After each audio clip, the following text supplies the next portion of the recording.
fucking hell. Alright, man. Alright, man. Fucking hell, boys. It's, I've outdone myself. I've outdone myself. Shouts out to Tommy, shouts out Alex. And shouts out Drew Zero as well. Good to see you, man. Good to see you, man. We'll keep the VODs up, man. I'm gonna do some edits of those at some point as well. And at some point I'm gonna do some fucking some edited versions. And an overall edit, because there's too much honest to God, man. Like, I thought I did too many notes for Final Fantasy VIII. This is fucking ridiculous, man. This is fucking ridiculous.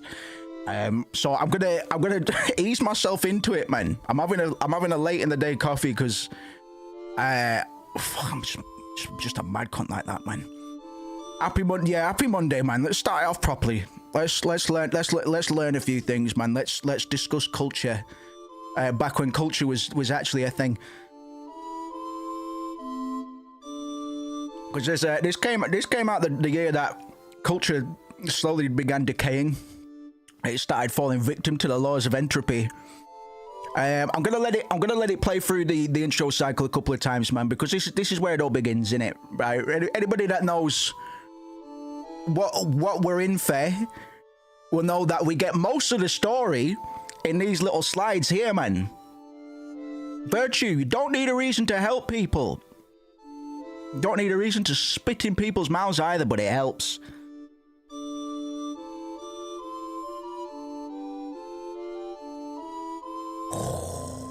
How do you prove that you exist? Maybe we don't exist. Sorrow's a weird one. I'd like to...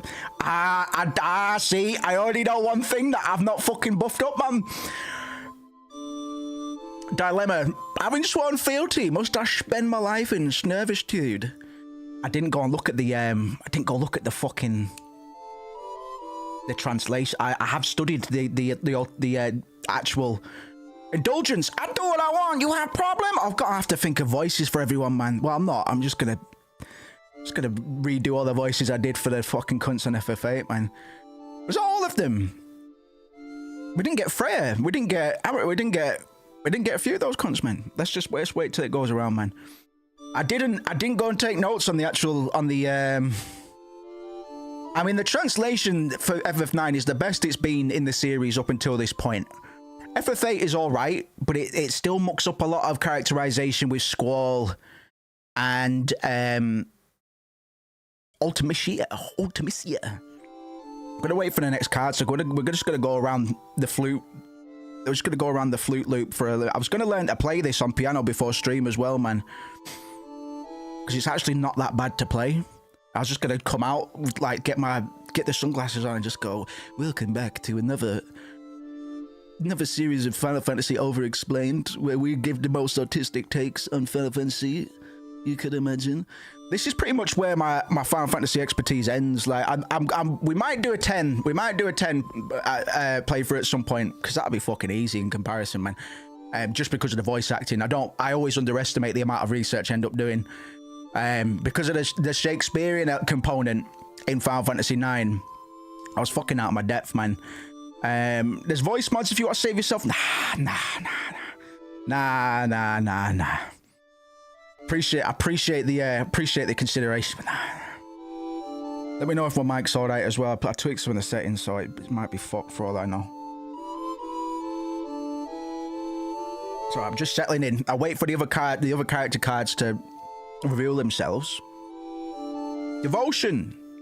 Someday I will be queen, but I will always be myself.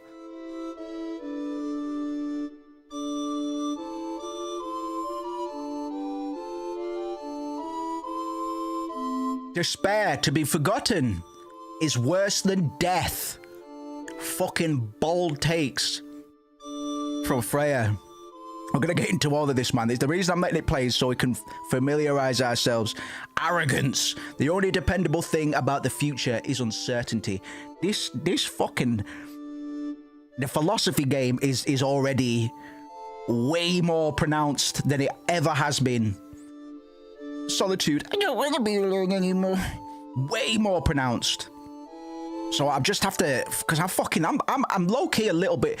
I'm not nervous per se, but I'm locked in anticipation on how this is gonna go from the jump, because I've got I've got notes for fucking everything, man. And at the same time, though, I often operate the way the Final Fantasy VIII streams worked. Having the notes there is almost more important than actually having them to refer to, because I've already uploaded a lot of this information into my brain, man. And the notes are mostly there for if I start to choke on certain details and stuff like that. Final Fantasy VIII, like I'm going to share those notes at some point, man, because I'm still happy with how they came out.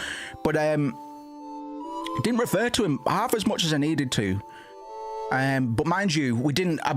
I sold myself a little bit short on the Final Fantasy VIII one, because we didn't really go into the R=U fan mythology, which is a bit of a shame, really. But because the final boss took us a bit longer, we were edging hardcore on getting into a Rebirth at the time, man. So fucking the last boss took me a few hours more than I would have liked to have taken, and then we just went straight into Rebirth, and everything went downhill from there, man. I do still like Rebirth, man, but it seemed, you know, if you were here for those streams, you know, I'm a bit conflicted, certainly. All right, let's get into it, man. Just wanted to give myself and others opportunity to settle in. It's gonna be a good series, man. I feel like this might be the best one we run. I don't want to get ahead of myself. But I'll finish this coffee and we'll kick off, man. But you know, if there's anything people, because I've had a few people, I say a few people, like people actually fucking, I've had one person say, I didn't really understand the ending. It all just kind of happened. I didn't really get it.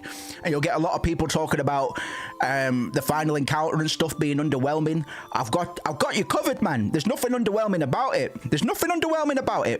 I've got you covered. If there's anything you want us to dive into, I've probably got notes on it already. If we don't discuss it, then we can discuss it, you know. I've got you covered. I've done far too. We've got about 35,000 words of notes here, man. So I need to do some edited content for this at some point, man, because a lot of it is just gonna go to waste otherwise. Same for Final Fantasy VIII. Like we didn't even dint those notes. Is it gonna be X or circle to confirm? All right, good luck. Have fun.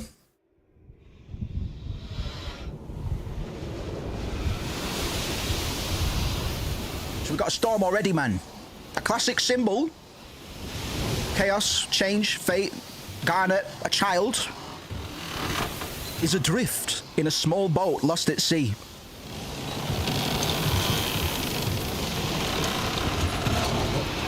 We can take this not only as a look at the you catch the Japanese painting them. Can't remember what it's fucking called. Easily, as literal as we can take this, being part of Princess Garnet, being part of her history. It's something that we later learn probably did happen in much the same way, but it can also be a way of mirroring her internal fears and helplessness. And straight away, Garnet's trauma. Big themes of trauma. We're gonna cover the whole trauma bag all over again. Her suppressed memories of fleeing Madain Sari as a child. I'm gonna be light on spoilers, man. I'm gonna be respectful, but at the same time, I'm not going to keep too many things in the sheath if it's going to hamper discussion, because this game is 25 years old now, boys and girls. But the boat could also reflect her vulnerability, because she is at forces larger. She's at the mercy of forces larger than herself. Metaphor for her character arc and her agency. It shows, it kind of also foreshadows her agency, or her later loss of agency under her mother's control and Garnet's struggle to reclaim it. And we're already straight into it, man. I think this is probably the quickest we get control of a character in fucking any of the Final Fantasy games. I mean any of them.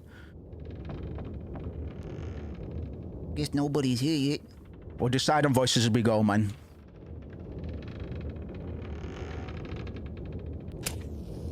And because we can actually make out Zidane's his ponytail, man, which is actually a treat for me. Is this 60 frames a second as well? Fucking boys. Let me know if the audio's all right, man. If you want me or the game louder, what have you. I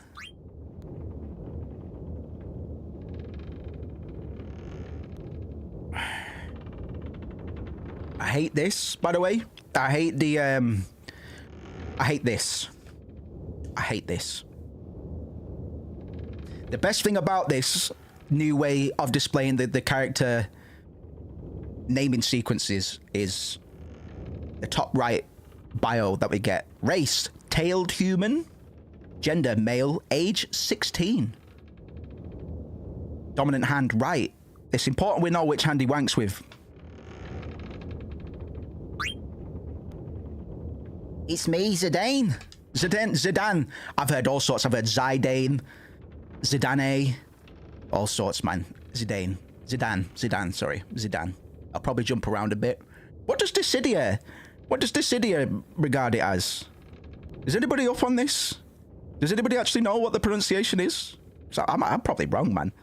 I'm probably wrong. They decided to go with Kate Sif in 7 Rebirth, man, so fuck it. I'm probably just wrong about all the names now. Hey, Zidane, you sure are late? Sorry, where's the bus? Ain't here yet.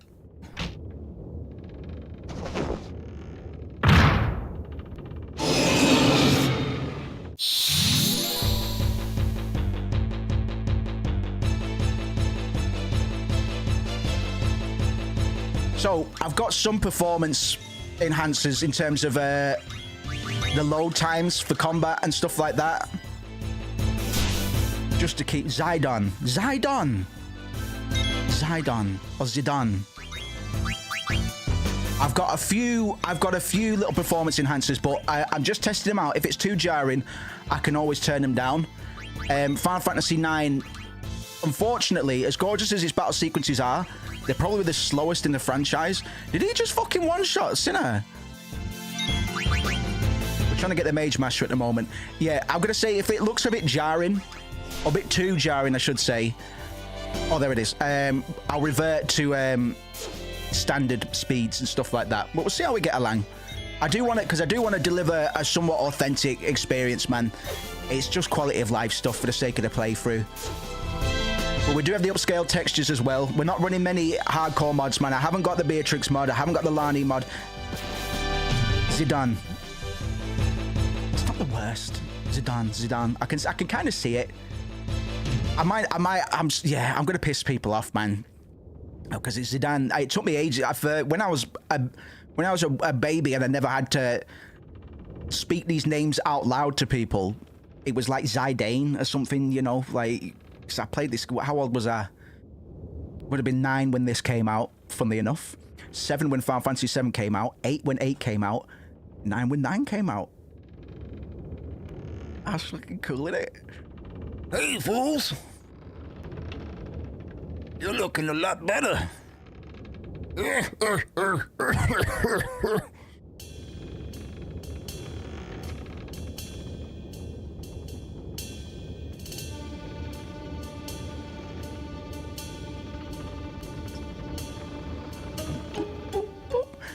All right, let's start this meeting already.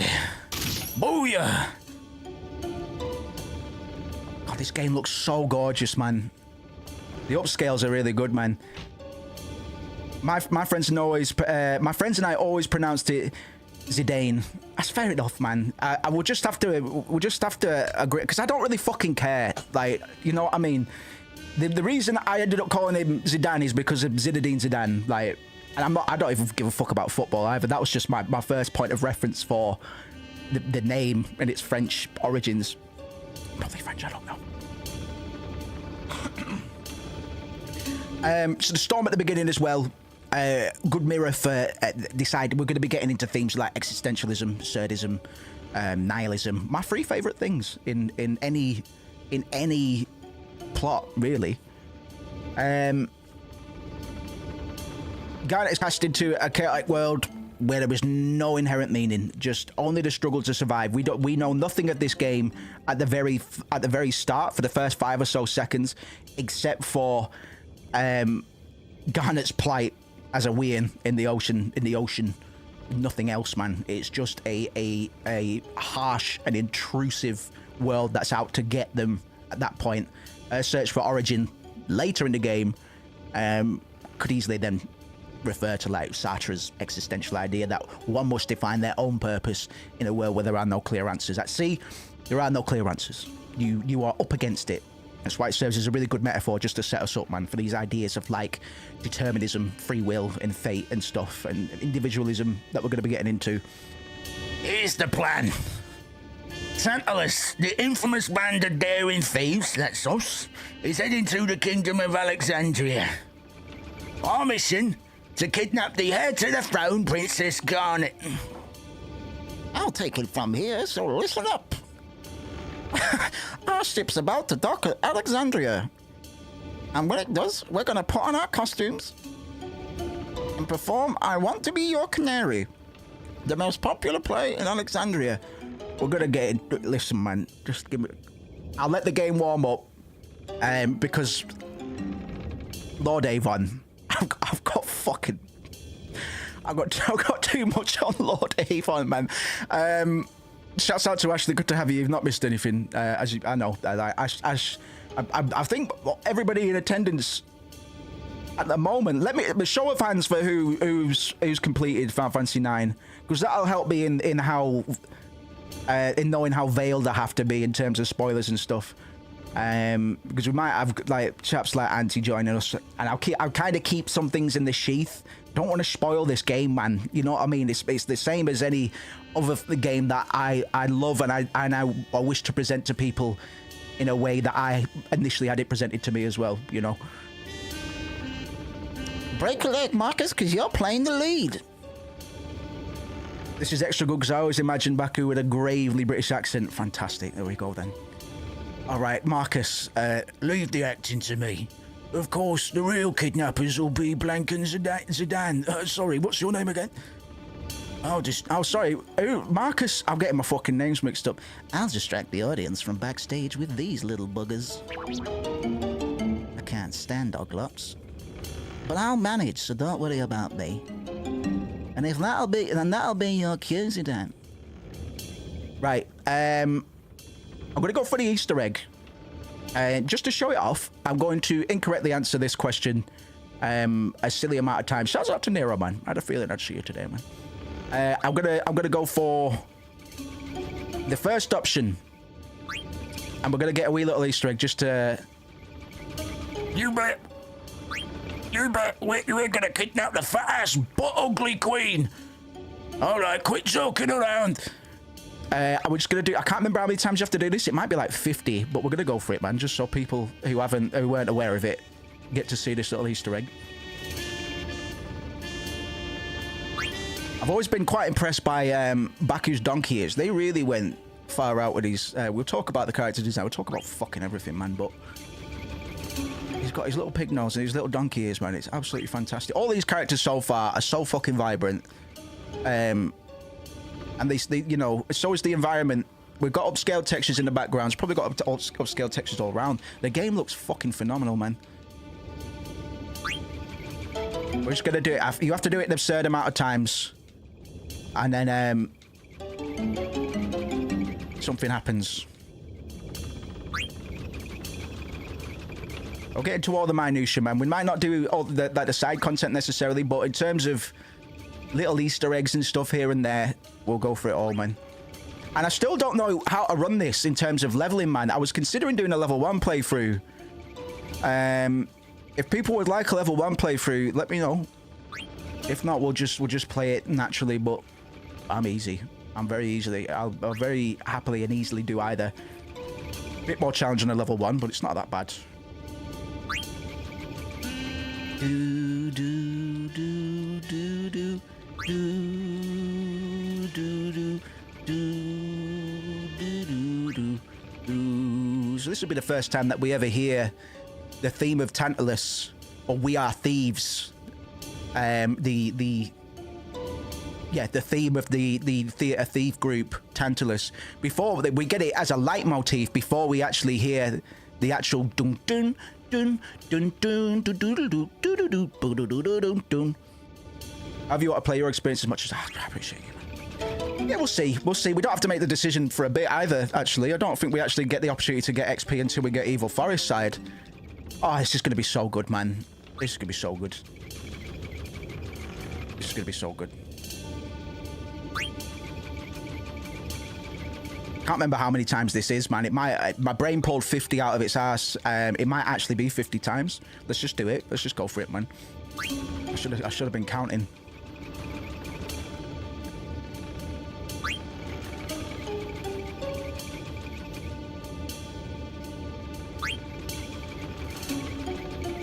Fat ass, but ugly. There's a big anti-monarchy sentiment in the first fucking 5 minutes of the game, man.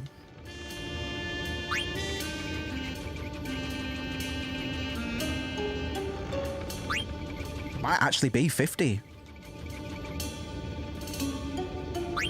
After the storm, we've got this sequence. The Prima Vista is the name of the theatre airship that we're on now, which they nicely reference in Final Fantasy XIV. I was very happy to discover during my brief career on that game. Me and BB fucking burned that candle at both ends, quick time. I don't know how long I was investing in Final Fantasy XIV, but burnt out very fucking quick, man. It's not the game's fault. I've just got different tolerance for burnout these days, man. Like once I burn out on a game, I can't look at it for a fucking good few years, man. But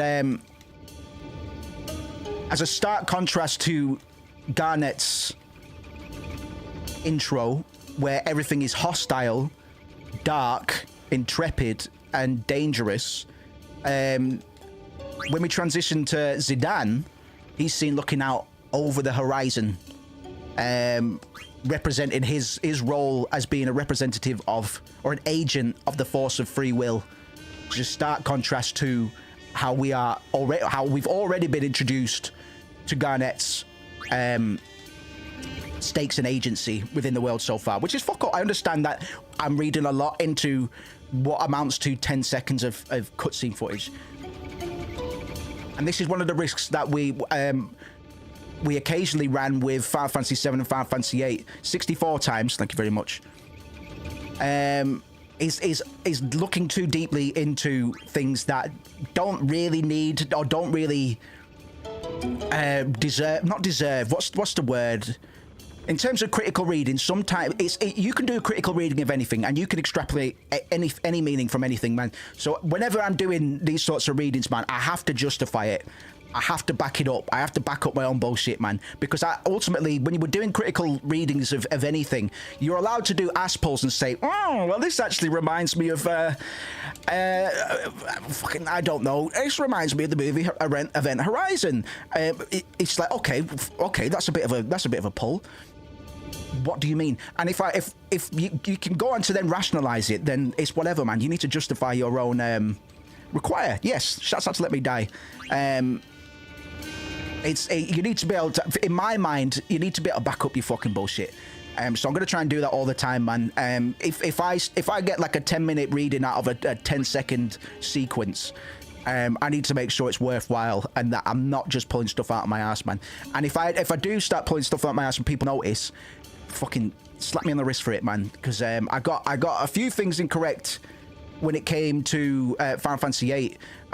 With my bigger example probably being the Mike Tyson Zell tattoo, the chronology of that whole bit of trivia. I think it was Tommy that corrected me on that. Just little things like that, man. Little things like that. Because I'm not going to be fucking right 100% of the time, man.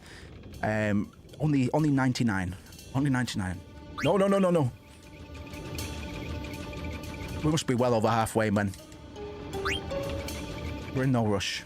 I hope everybody's all right, man. Happy Mondays to you. Hope you had a nice weekend. I remembered I had a slow cooker today, man. I didn't look at any recipes, man, but it seems like anything I make in the slow cooker just sorts me out, man, for the day. I feel fucking ready for this, man.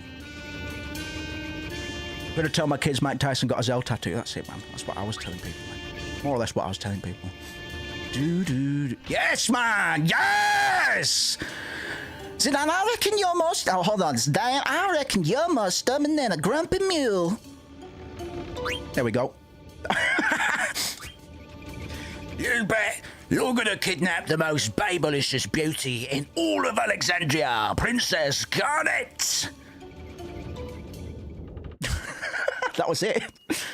Oh, man. I'm fucking glad to be here, man. I'm glad to be here. This is gonna be a good time. I've not played this game in a good while. A good while. Long enough to properly, truly enjoy and immerse myself in it again.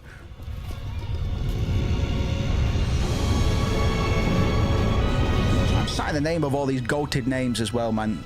I should be calling them out. Right, those cunts get the visibility.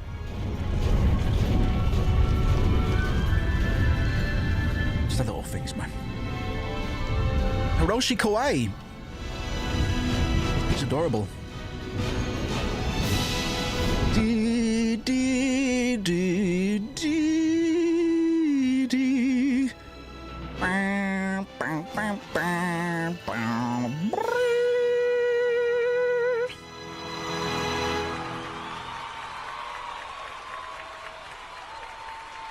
Did see the Memorial Project, yeah. Beautiful bit of work. It would have got DMCA'd into the abyss, man. I understand. Plus we got remake coming, so let's talk about the remake, man. Yeah, because I'm a bit scared at the moment, to be honest. Did the same thing with the Brutalist. There's a scene where while something happens and read it as a metaphor or dream sequence from withdrawal, but just actual male essay. It still could be, you know. We're going to talk about a lot about Shakespeare and how this game sets it up as being a work of meta theatre, as in the events of Final Fantasy IX are heavily foreshadowed at the very start of the game, man. We've got the little BB sequence here. BB is the I'll switch in between VV and BB. BB is the phonetically correct Japanese, because they don't have V, they don't have v. So we get this beautiful little introduction sequence, and then the game begins proper. This is all just kind of padding and world building at the moment, but you can if you can justify it. I still need to see the Brutalist as well. How many Oscars did that fucking win? I didn't actually check the Oscar results. Not that it matters. Not that it matters. But there was actually some good movies on in time for the Oscars this year, man. So I need to check a lot of those out. Right, regarding the jump rope, by the way, we've hacked it. I'm not putting up with it. By that I mean, you'll see. Ding, ding, ding, fricky, dicky, dicky, ding, dicky, ding, ding. VV has no fans, I am dead. Sonic 3 sweeps, fucking knew it, man. Fucking yes, boys. Nobles always come to Alexandria to see the annual performance. Look how gorgeous this game looks, man. Widescreen. I don't think I've ever played it widescreen, like legitimately. I'm so fucking happy. I'm so fucking happy. We're gonna take our time, man, because this is one of my favorite sequences in the game.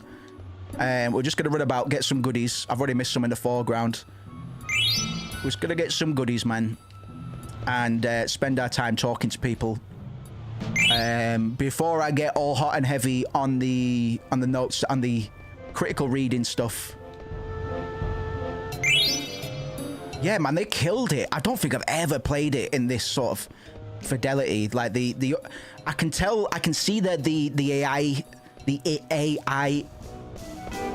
like components to the backgrounds and stuff, but it still fucking works, man, because we only had a very blurred, interlaced mess. No, I'm gonna call it a mess, but you know what I mean, in terms of there's a lot of details in these backgrounds, and And the same goes for the characters. You'll already notice just how much more color the characters have in comparison to the backgrounds. But it's amazing that even on like CRTs and stuff, with interlacing from the scan lines and all the rest of it, how much of it doesn't get lost, man. It's fucking commendable. I don't know if we'll 100% because of fucking hot and cold and all the rest of it, man. If I can find ways to, because this is a game I would like to 100% at some point, man. But it's like the last time the achievements were fair for a Final Fantasy re-release was like Final Fantasy 7, man. Like Final Fantasy 7 was fair. It's the only one I've done 100%. I don't normally go 100% in anything, man. I lose steam at some point. But I did Final Fantasy 7 when I was off work for ages. So we'll see, man. We'll see how we fare. I have hacked the some of the mini games. I think I've hacked jump rope and frog catching. Just to fucking. I don't need to explain to you that. If I don't. Just 100%. Oh shit! Yeah, we're already off track. If we want to get Excalibur 2, I can hack that as well, though.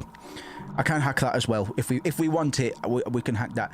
Is this a Steam mod? It is. We're playing with Moguri Mod. And to be honest, these days, back when I first started modding this game, it was quite difficult. But these days, it's fucking easy as fuck, man. There's a proper mod launcher now. Now you gotta get out my way. Bum dim dibby dibby dim bum. 100% did F10 twice, never get fucking hell like Khaled Bog, the fucking chocobo racing, or quote unquote racing, time trials, what have you. Lightning dodging. I can't wait until we're lightning dodging on stream. Can't wait. I'm actually being serious as well. I think that's gonna be so funny. Honourable nobles of Trainer, Castle Alexandria is this way. Swagger on him. There's a Paul with his little poo pouch. It's the Alexandrian version of a nappy, of a diaper. Look, it's just got a little pouch that he has to replace every time he goes pooies in the pants, man. The chocobo stuff goes really fast with a fast forward. Never completed jump rope, but I hope whoever, yeah. I contemplated how we were gonna do that because I want that trophy. It's alright, I've sorted it. Wow, nobles are so spiffy. Fuck you, Hippol. Fuck you. Fuck it. All my homies hate Hippol. Look at this place, man. Oh my god. Gorgeous, man. I'm in love. I'm in love all over again, man. Bing dang doo. Bing bang boo. Dibby dibby dibby. I'll try not to acapella too much, man. When I become the manager, the first thing I'll do is fix these stairs. Look at these character models, man. I've never seen them in with such detail, man. This guy over here looks like a Final Fantasy VI character, man. We'll sure be busy tonight, but it'll also be the last time we'll be so busy. I don't know why I'm depressed. I have a ticket to see a great show. I should be happy. Ding, ding, diggy, ding. Get out the way. Dum, dum, dum, dum, dum, dum, dum, dum. Get the fuck out of there!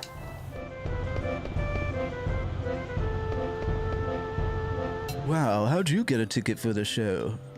You better head straight to the ticket booth in the square. You have to get your ticket stamped there before you can enter the castle.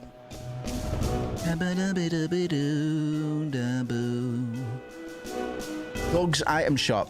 Final Fantasy Doug. There's probably a YouTube channel out there called Final Fantasy Doug. Let's be real. Hi, I'm Doug. Good afternoon.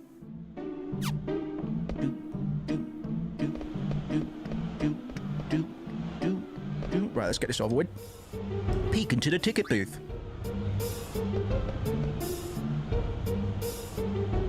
This character model didn't, or the character texture rather, didn't scale quite as well. Can I help you, son? Show ticket. What's this? There's something odd about this ticket.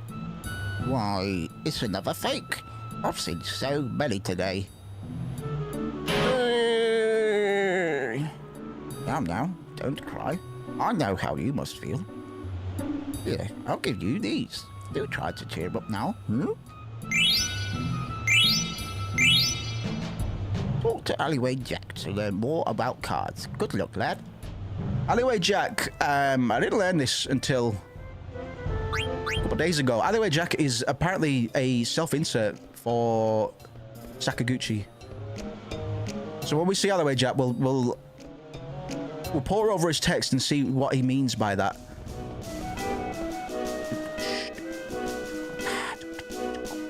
Look at this, man. Married for 30 years, worked our rear ends off, and finally we could afford a ticket to this show. I'm so happy. Right, Aldrin. I'm taking my wife to the theatre tonight, so we shall close soon. Rum pum pum tiddle tiddle tiddle dum. I keep telling my son we'll go out of business, but he never comes home. It's short to buy. I wish I had a little more money. Dang, don't diggy diggy ding dang diddle digga ding bump. Right, let's just do this very quickly. There we go, done it.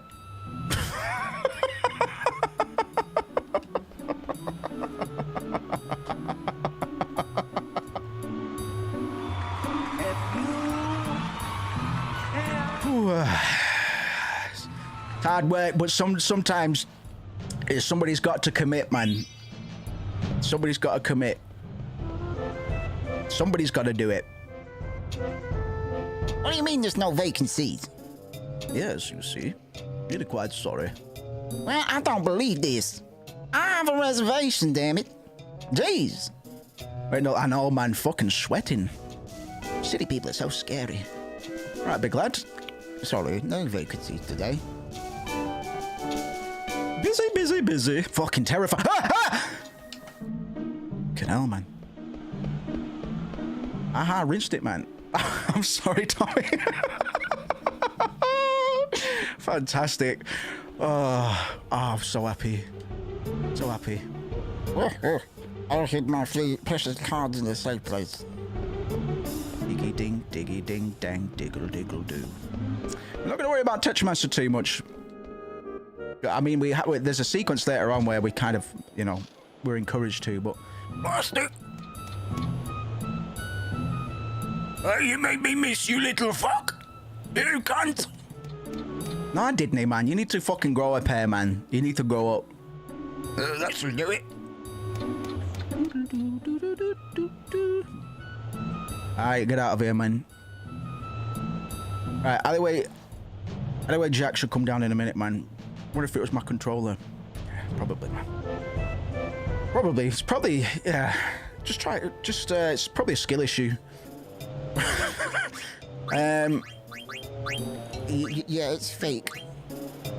I'll let you see the show if you become my slave. Alright. Optics are a bit off on this this dialogue exchange. There's something about it, man. There's something about it that just strikes me as a little bit off. But it's all right. Those rats will get what's coming to him. You go stand over there and see if anyone's coming. All clear? Yeah, it's clear. Awesome. Engage according to mission parameters. Chim dim bibble dim bomb. Right, well, this cunt mugs me. We haven't got any money, so let's just let him do it, man. Excuse me, what is your name, Alleyway Jack? Huh? How did you know my name? You want to know who I am? Probably challenge me to a card game, huh? Oh, you don't know how to play, and you want me to teach you? Well, why not? I finished one job already. Follow me, kid. We'll start with the basics. You need 5 cards to play the card game. Is this guy like a Gilgamesh reference, by the way?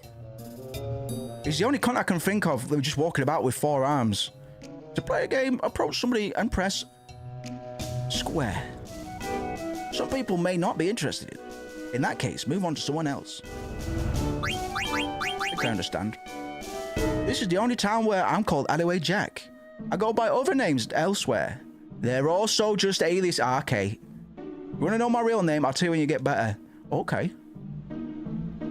I genuinely can't remember if this is a Gilgamesh reference or not. It probably is, right?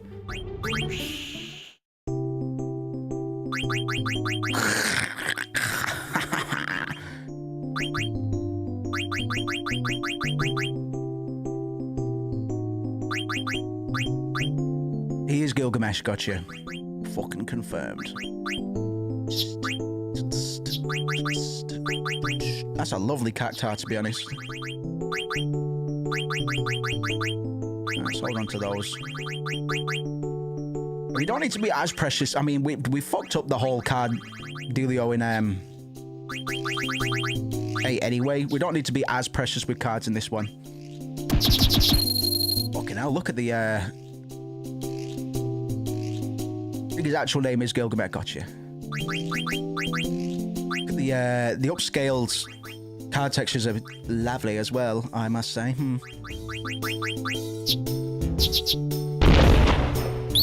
So that's a bit loud, isn't it, man? Piercing, you could say.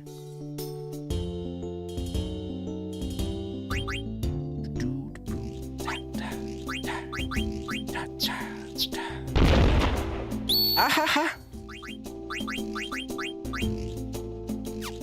Got not a single one that faces up, man. I'm gonna leave myself vulnerable in the next one. I should have predicted this.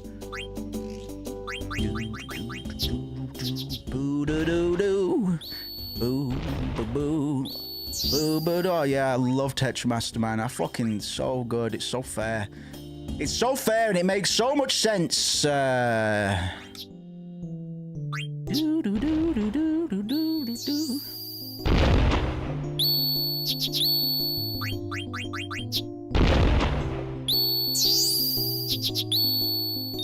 that noise was piercing, man. It's pretty aggressive, Flan. I'm all right. I got an achievement. Oh my god. Ring ting ting da da bigga diggle ding digga ding digga ding ding biggle biggle bing. Damn, this feels 60 frames to fuck, man. What a treat. I've never played the game quite in this fashion. We're right back. I need a sweet treat. Nice. Yes. Into the steeple. Hold on, mate. Hold on. Look at this, Bobby Boatman. Hey, kid, don't even think about trying to sneak into the castle by boat. I tried last year, but them guards caught me lickety-split. Go. Tim, tibby, tom. Them newfangled mish-powered ships float through the air, but 2 ships are supposed to float on water, right, Sonny? Right, the show puff? That's a real fucking reference there, boys. My kitten Mittens ran away. Tell me if you see him, okay? Where is the kitten Mittens? I actually forget. Is he like on the roof or something? I'm not gonna worry about the kitten Mittens too much, to be honest with you. I'm gonna break into this little girl's house though while she's out. Got these interiors, brother. Yes, man, steal their fucking money. That's it, VV. That's it, baby. Let's go. Rim tim tim and a tiddle tiddle tum and a rim pim pim and a jim jam jew. Ha ha ha ha ha. Rooftops for the masses. No nobility, no ticket, no problem. Enjoy the show from the rooftops. Assemble here by the steeple at sundown. Together the people will prevail. Proletariat patrons movement. Ooh. What if you put Queen's Blood in 9 remake? Oh, Christ. Controversial, Tommy. Given that all the guards seem to be babes in thongs, I don't know if I mind being catch up. Yeah, true, actually. Yeah. The Knights of Pluto and, are they all Knights of... No, Pluto... Fucking Almus. We'll wait until they're introduced, and then I'll remember. Now we're gonna climb up this tower. It's very dangerous. You go first. Diggy, diggy, diggy, diggy, ding, boom. Oh, what the fuck was that, man? Fucking hell, Moogles are massive in this one. I forgot how big they are, man. Sorry about that, Cupid. That's Cupid. He's a Moogle. Cupid. And this is slave number 1. Try and get along, okay? Cupid, pleased to meet you. I'm sorry. I enter you in Moogle Diary. I did not do me elocution lessons, sir. I'm not very well read. If you want to save game onto save folder, just ask us Moogles. Cupid. And you can regain health if you have a tank commit. I understand, Doug. That could help you with it. Alright, time for some upward mobility. I just can't get a fucking hockey's strong as fuck, man. Look at this. Yes, man. Man on a mission. Oh yeah, he's a rat and all. Rat alert. Good boy, you here? Skin, why not get up? You leaving? Yeah, this time I might be away for some time. I'll miss you a good bit. I don't you worry, alright. Okay, good bit. Well, I'm off, take care. And say hi to Mosh in the castle for me.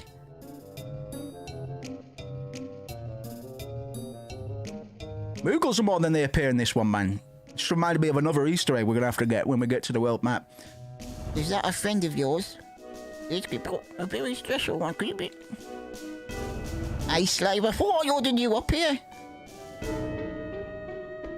Go on, mate.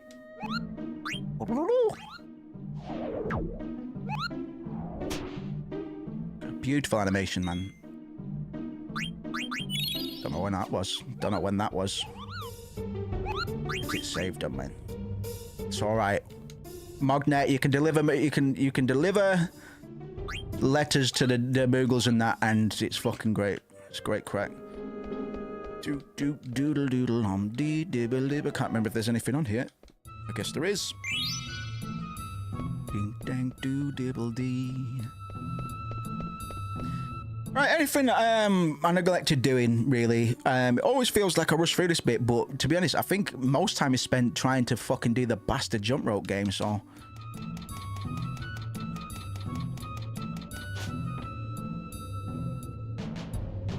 Dum dum. Alright, the play's gonna start if we don't hurry. Oh, shit. I should have come here earlier and got the cards. Hippo's treasure, as it were. It doesn't matter. Doesn't matter. Get it later. It's alright, just pretend you're on the ground. Point of no return, though, as it were. Oh, no. Can we still go back? I thought that one broke. It must be the next one. Alright, we can't. Okay, never mind. Never mind, then. Not again. Don't worry, it won't fall.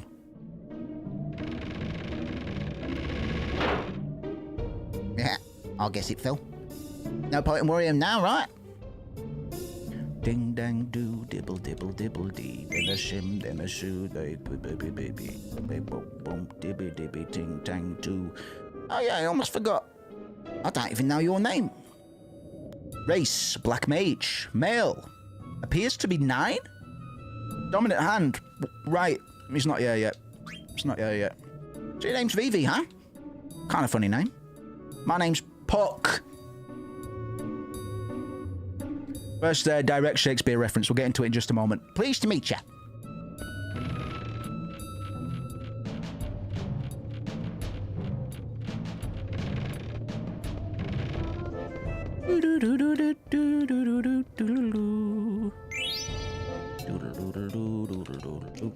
Sorry, I said I'd try not to fucking acapella all the time, man. It is fucking very hard, man. I remember being a mate being in the room whilst I was playing this, and he's very familiar with it as well. I remember that every time I was on the fucking world map, he would start whistling it from beginning, and it fucking irritated me to no end. So I'm gonna try and save you like the anger. Oh, it fucking pissed me off so much. It's very hard though, very jaunty themes. Oh, we finally made it. Fuck. So we can start contrast to the character designs as well, man.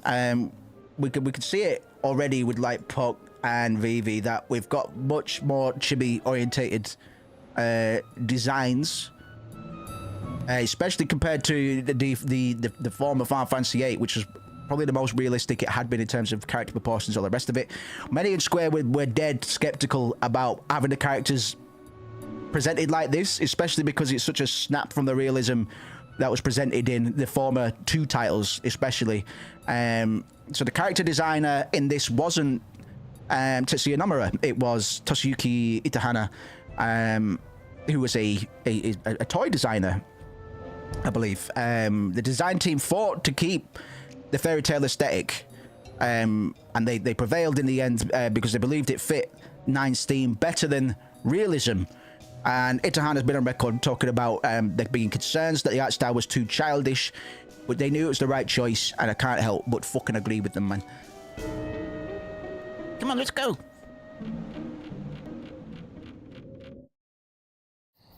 Right.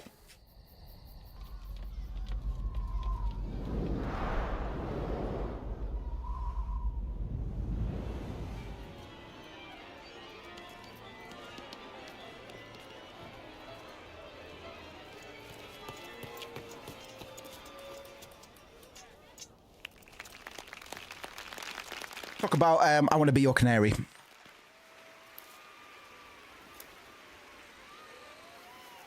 I'm going to be coming back to Shakespeare quite a lot during this playthrough, and I am not the resident Shakespeare expert. BB's on tour at the moment. She's tour managing for a band at the moment, so I'm going to get told off if I don't get my Shakespeare insights correct. I've had to do my best to lock this in, man. Lord Avon is one of Final Fantasy IX's most intriguing background figures. Though he never appears directly in the game, his presence is kind of felt across the world in terms of the themes and central conflicts. He is best known as the playwright behind I Want to Be Your Canary, which is what the theatre troupe Tantalus are going to be performing for Her Majesty Queen Bran and Princess Garnet Alexandros. Lord Avon is heavily inspired by William Shakespeare. He's pretty much just a stand-in. And the theatrical performance we're about to see serves as a metaphor for the entire story. Lord Avon being a stand-in for William Shakespeare, his influence extends beyond his play. We only know of one Lord Avon play, I Want to Be Your Canary. It's a bit like the Lovelace of Final Fantasy IX, Lovelace being the theatre, the Shakespearean sort of theatre production in Final Fantasy VII, but it doesn't really have much substance to it, except for arguably in Crisis Core, but even then, it's a bit wish-washy, you know.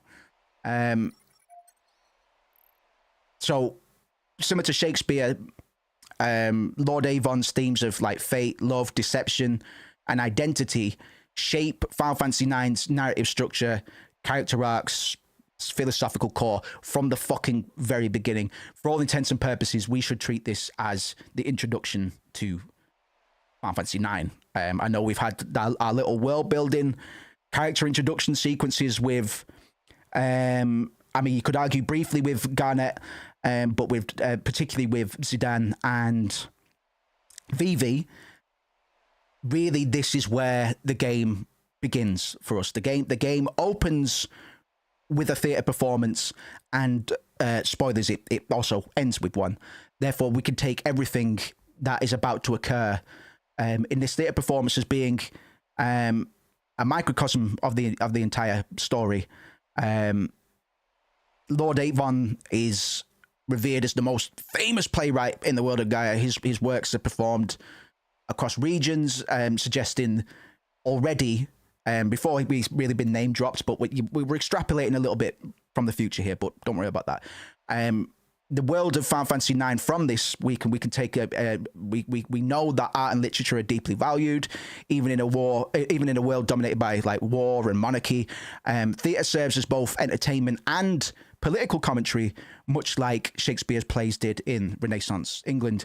And his most famous work, I Want to Be Your Canary, is beloved in Alexandria, which makes sense considering its love for spectacle and tradition. So the game opens with this play, immediately establishing the importance of theatre as a storytelling device.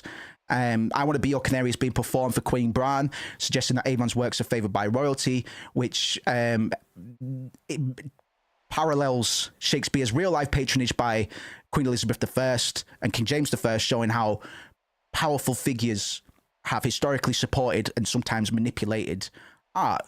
The fact that this play is being used as a cover for a coup or Garnet's escape adds another layer of deception and theatricality. It's a very Shakespearean twist. It's very meta-theatrical as well. Lord Avon's works are more than just entertainment. They have social and political influence, much like Shakespeare's plays in shaping historical discourse. And Nero's absolutely right. We get the reference Avon after Shakespeare's hometown. Fucking yes, boss. Thank you very much for catching that. Almost forgot. So I'm gonna just to spoil the proceedings a little bit. I'm gonna set up the main components, characters, and conflicts that occur within what we're shown of I Want to Be Your Canary. A young woman, Cornelia, falls in love with Marcus, a man from a rival kingdom. Her father, King Leo, forbids their love, which leads to tragedy. Cornelia refuses to obey and chooses death over living without Marcus. The play ends with themes of fate, sacrifice, divine authority, which are all parallels to Garnet's journey. And we'll get into what Shakespearean plays it's directly referencing as well just after. I'll let the game progress a little bit. Ladies and gentlemen, tonight's performance is a story that takes place long, long ago. Our heroine, Princess Cornelia, is torn from her lover, Marcus. She attempts to flee the castle, only to be captured by her father, King Leo. When our story begins, sorry, that wasn't part of the play. Well, that wasn't in the script. Marcus, having heard of this, crosses swords with the king. And now, your royal majesty, Queen Bran. Is it Bran or Brane? I've always thought it as Bran. Your Highness, Princess Garnet. Noble ladies and lords and our rooftop viewers, Tantalus proudly presents I Want to Be Your Canary.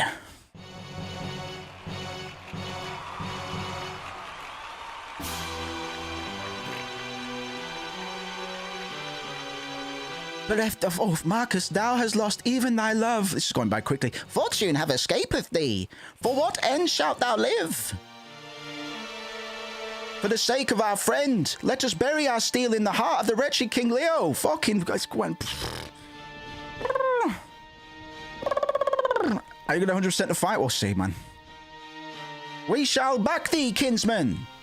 Pray, sheathe thy swords, the villain is mine alone. Nay, kinsman, for I too have lost a brother to this fiend. What ho! Out, vermin, away! Thou starest, all who stare in my way shall be crushed. Treacherous Leo, my kinsman, fucking this is going by so fucking slow down, man. Woo. Give me a sec, man. Fucking hell. It's just progressing on its own. I'm not spamming X through this. I fucking forgot about this, man. Probably the field probably the field messages that I banged up before. Sorry about that. Right, let me pause it at each point, man, because I should have fucking hell, man. For I shall instruct thee in his comparable pain. Got it, nailed it. Nailed it. Nailed it. Do do do. Yeah,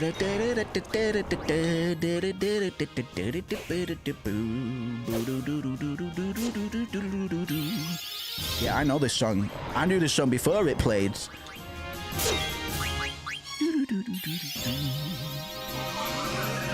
It's generally a mistake to bother going for Zeniro and Banero. They just focus on Baku here. There we go.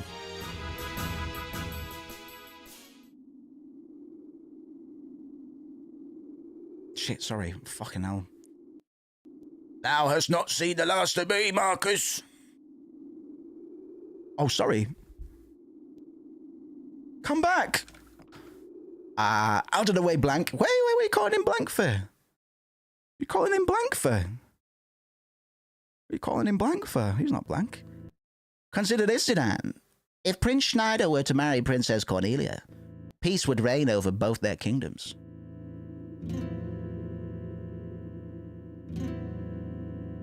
'Tis foolishness. If all was so easy, why, none would suffer in this world. Such a banger, by the way. I'd never wanted to play the guitar until I wanted to play this song, and I still can't play it, but I could play the dee dee dee dee dee dee dee dee dee dee dee dee dee dee dee dee.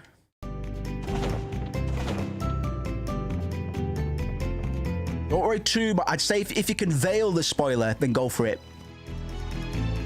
But appreciate that, man. But yeah, don't worry too much, because I'm gonna be speaking ahead a bit. I don't want to jump. You know, we won't be talking about the Hill of Despair and stuff like that just yet. That's at the very back end of the game, man.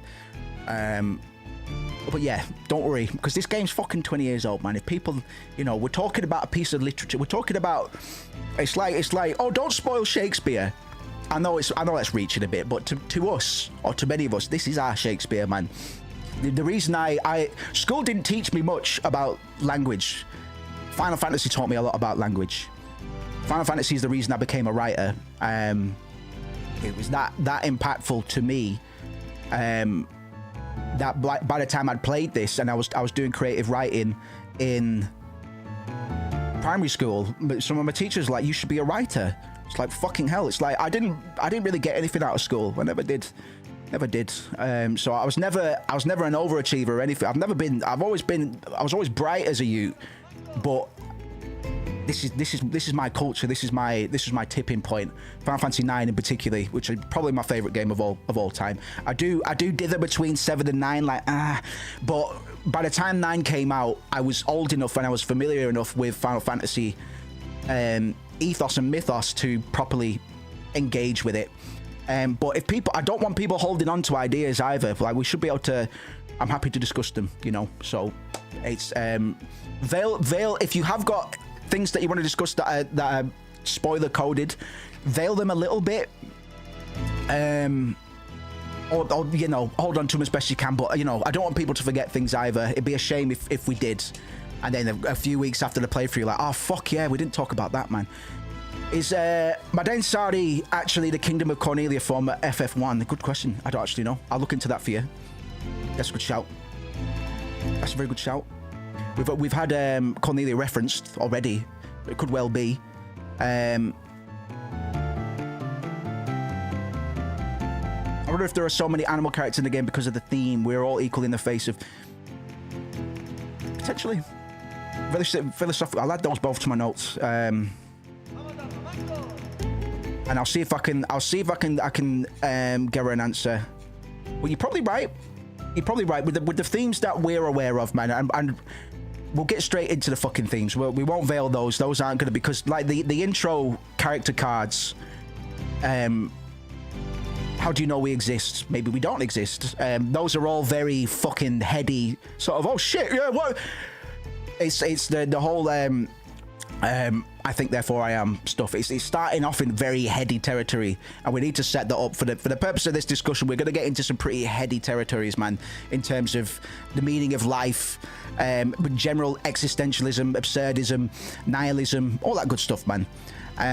In terms of I Want to Be Your Canary, we're getting a few setups already, and this is where I'll start to entrench, like get into spoiler coded stuff. So Cornelia and Marcus's forbidden love, Garnet royalty, and Zidane.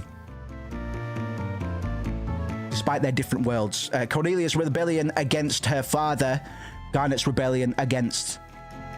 And the theme of fate versus free will. Many characters, especially Zidane and Garnet, struggle with destiny throughout these events, man. And a tragic ending. Although FF9 avoids a completely tragic ending, characters like and still have to face an inevitable fate. This play is not just a performance, it's foreshadowing. The fact that Zidane and Marcus and Garnet the fact that Zidane plays and Marcus play and all these people and Garnet watches the play connects them immediately to their themes. To rephrase it, the story is reframing the bad as something opposed to all life rather than just humans. You might be absolutely right. You know, I never actually questioned the the implications of, because it's the only time we really get this, man. I mean, there are some anthropomorphic beings in a lot of Final Fantasies, but not to this degree. They're fully, and we're going to talk about like Burmesians and Clarans especially. There's a lot to talk about because they are portrayed as rats. It's very important, I think, and I might be reading this is one of the areas I might be reading too much into it. It's important that they are rats, and we'll get into that when it comes down to it. So Lord Avon, clearly modeled after William Shakespeare, is telling us that Final Fantasy IX is structured like a Shakespearean play in several ways. We're going to have a blend of comedy, tragedy, and romance, disguises, mistaken identities, foolish but wise characters, and a grand, dramatic finale. And as we go through all of this, I will, when we get like character plot points and stuff, I will begin to highlight which characters represent certain Shakespearean characters. It'd be a bit jumping the gun a bit to do so, but because Shakespeare is such a deep influence, we just can't argue with that. Does us a lot of good to set this up now.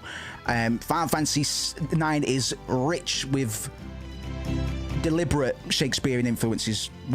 Lord Avon, I Want to Be Your Canary, all of these themes are all come from his work, both in terms of the game's themes and its narrative devices. The game's creators wove in loads of references and parallels to this, making the Final Fantasy adventure feel at times like a grand stage play. That's why when I say this is what we should consider the true beginning of the game, it's because it informs the ending. It informs what we know of the ending, and the same meta-theatrical elements we see embedded in the ending, without spoiling too much. It's been noted as one of the earliest video games to sustain an extensive engagement with Shakespeare canon. From this opening scene to how theatre is portrayed in its final act, the game echoes Shakespeare in regards to style, structure, and characters, themes. Always got to put themes in there.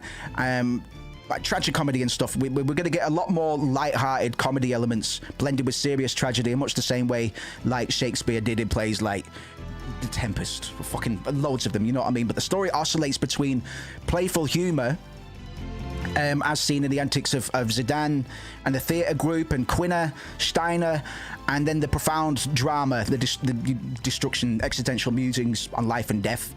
But this idea of tragic comedy blend mirrors Shakespeare's late romances, which mix comedy and tragedy in equal measures. Like a Shakespearean play, IX delivers levity amidst darkness. For example, Steiner, who we're going to meet soon, he provides us with comic relief early on, and continues to even as the plot grows dire, but he still has a fully formed character arc. The balance of these tones does a lot for the emotional resonance, our attachment to the characters, and much like Shakespeare's plays often use laughter to make the sorrows more poignant, to make the harder moments hit even harder. You're gonna have to be racking my brain to recall Shakespeare from high school. It was fucking difficult for me, man. Like I say, our resident Shakespeare nerd is touring at the moment, so I've been in my bag for this, man, certainly.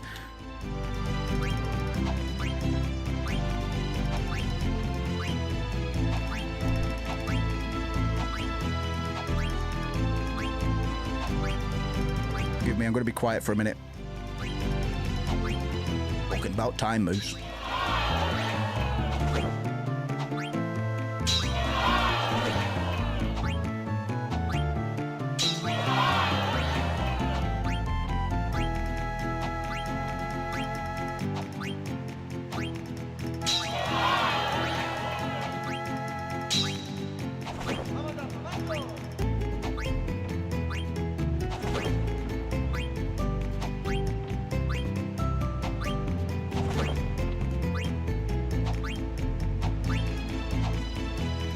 Come on, man.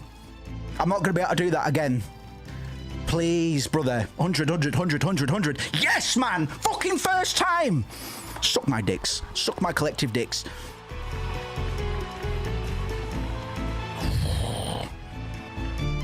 No, no, no, I'm not performing again, man. No, no, no. 10,000 gil in the Moonstone. Suck my collective dicks. Fucking hell. Don't think I've ever nailed that first time, and it's not particularly hard either, but fucking I'll take that, man. Sorry, I need to get rid of this mouse. Yeah, but this helmet kind of smells. Fucking lovely sound effect. Perfect timing as well. What are you talking about? My helmet totally reeks, man. My armor's way too big. And my back's real itchy. My boots are wet. My gloves are all slimy.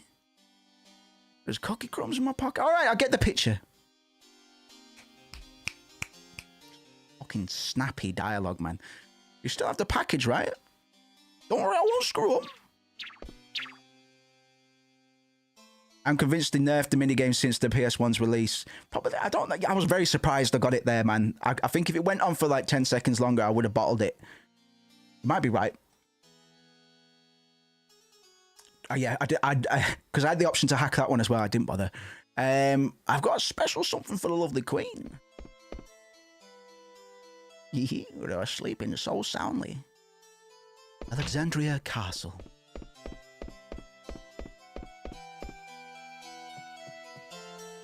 According to Recon, the royal seat should be right above these stairs. Got it.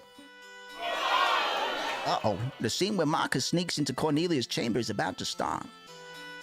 Let's get this over with before the finale, okay? Okay, gonna get our meet cute moment, as it were. I'll let this play out before we talk about it. But this is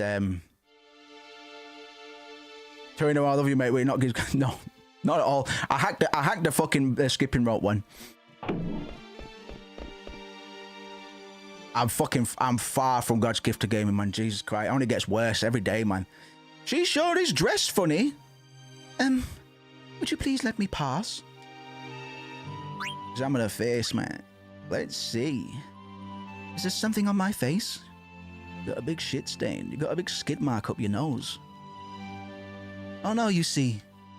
I just thought maybe you were the one I've been waiting for all this time, man. Excuse me, you were waiting for me? Yeah, man. I've dreamt of meeting you ever since I was born. Do you mock me? No, of course not, man. Then I should take my leave of you. Just a sec. Haven't we met before? No, I do not know you. Maybe you're right. But I never let someone as pretty as you get away. Say, you wouldn't... Hey, what's going on, Zidane? I must go. Get up my hours, Princess Garnet, man. Are you serious? Oh, this is so well timed. Like, it's fucking just a punchy cut sequence, man. Justice of the Moon, man. I did a full-ass freestyle over this. I wonder if it's still online, man. I wonder if it's still online. Just with no. I used to have a guy, man. He used to, a weird sort of occultist, conspiratorial kind of guy. He used to be fully obsessed with this freestyle I did over this song fucking years ago, man. I hope it's still up in some form. Let's have a quick look. It's fucking cringe as fuck, man. I daren't fucking listen to it. Did I take it down, man? Manage videos.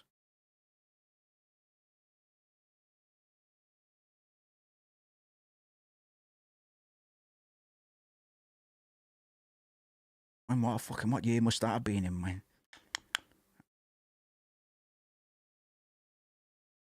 Oh yeah, there it is, man. When did I do that? 2010. 2010, so 15 years ago. And it's when I say freestyle, man, it's not all off top. It's not all off top. This is gonna be cringe. Just this freestyle. It's gonna be cringe as fuck, man.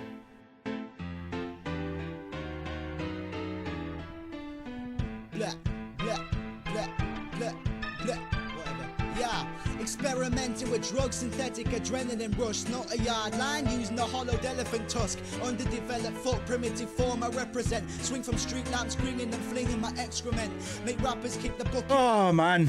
My titanium lungs allow me to part ways with stamina. Third generation war machine. Malformed magnificence, obligatory mind medicine, exuberating punchline deliverance. I'm the bane of feasting on the words of the weak.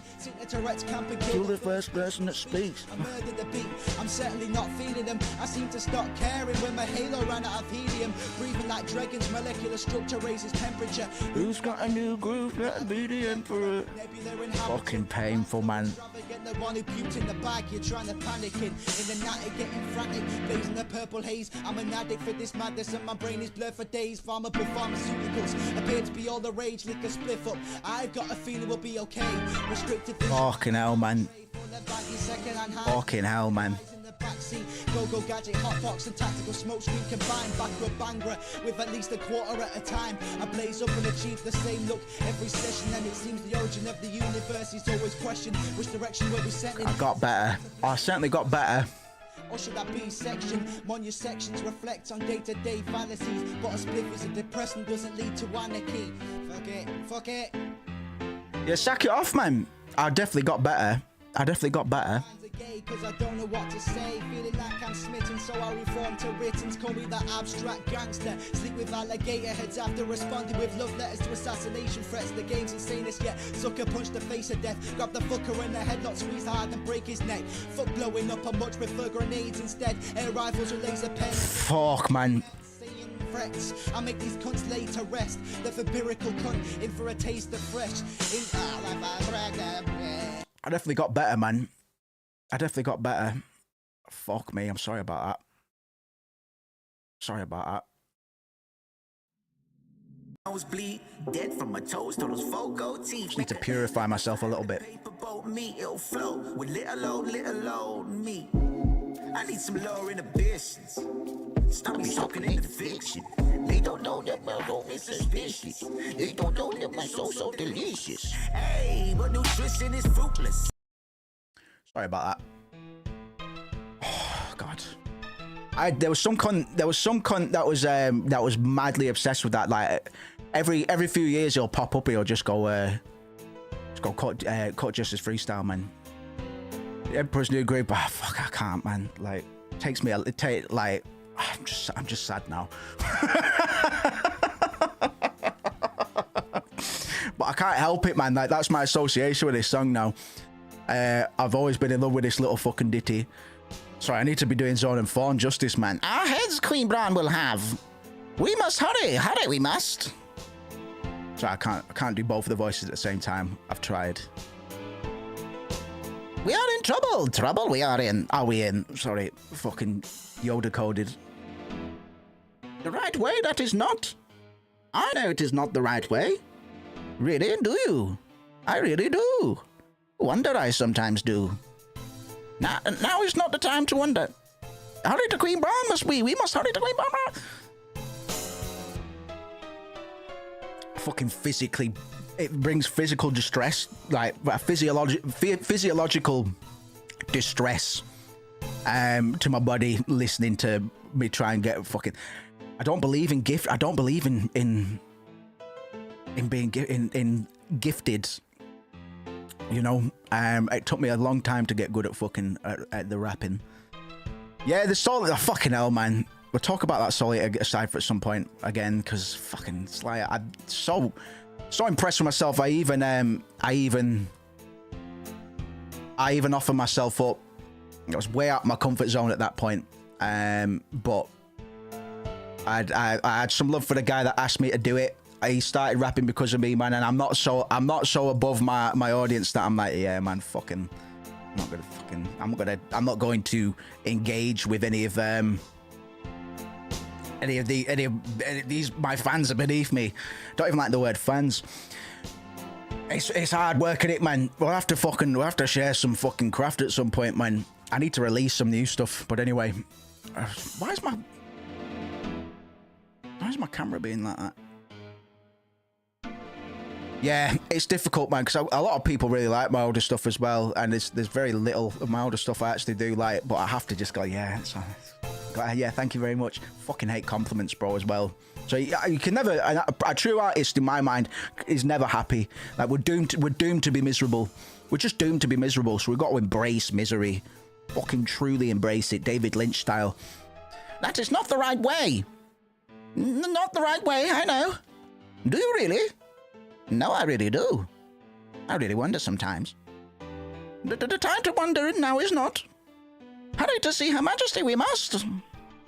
A shibba dibba dibba ding dang do.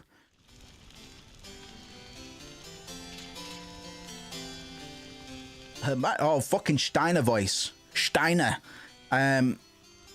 Fuck it. Shit, I put too much pressure on it now. Her Majesty is busy. Come back later. Is it an emergency? An emergency it is. A veritable emergency of terrible urgency. Better than any of my bars, man. Very well, I'll see what I can do. Very grateful will be. Gosh, that Beatrix always trying to one-up me. So what exactly is the problem, darlings? Her Royal Highness, Princess Garnet, is in danger. I see. Wait right there. Do. Fucking hell. No interruptions, can't you see I'm watching the show? Your Majesty, I'm afraid Princess Garnet has... Ah, yes, she did leave her seat a while ago. Your Majesty, it seems that Princess Garnet has run off with the royal pendant. Well, of all what could she be thinking? General Beatrix... Your Majesty. And Captain, Steiner. He's 33, man. He's an old cunt like me. Captain Steiner. Yes, Your Majesty. Go find Garnet. At once, Your Majesty. Sorry, I tried to do both voices at once again.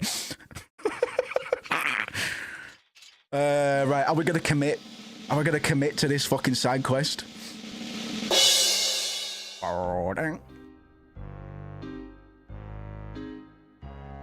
Huh? Where is everybody? Captain, sir. All present and accounted for, sir.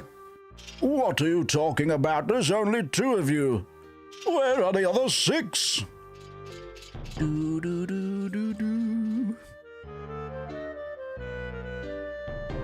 Why, you useless good-for-nothings. I bring orders from the Queen. Get dressed and go find Princess Garnet.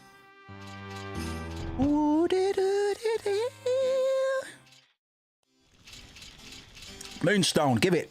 Today's show is quite extraordinary. I feel like giving you this. Moonstone. We members of Squad Beatrix are charged with protecting Her Majesty. I'd have given him 2 different lines myself. Captain Steiner, guarding the Queen's chamber is Squad Beatrix's duty. I see the Knights of Pluto are as hopeless as ever. All right, man. Fucking hell, man. Battle of the sexes.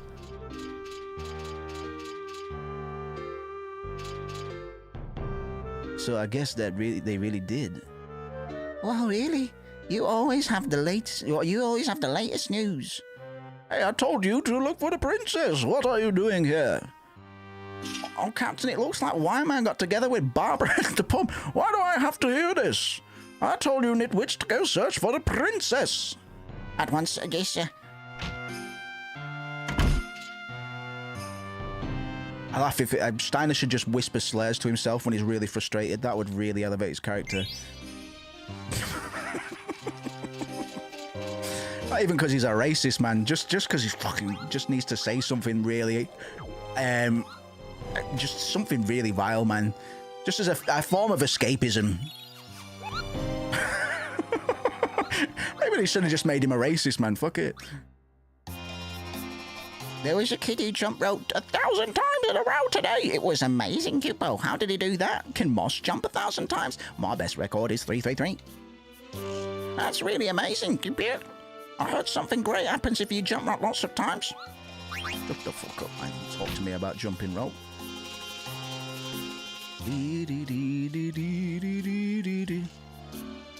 A report that someone wearing a white hood passed through this hall, sir. Dee, dee, dee, dee, dee. Hello. Now it's time you show skill, boys.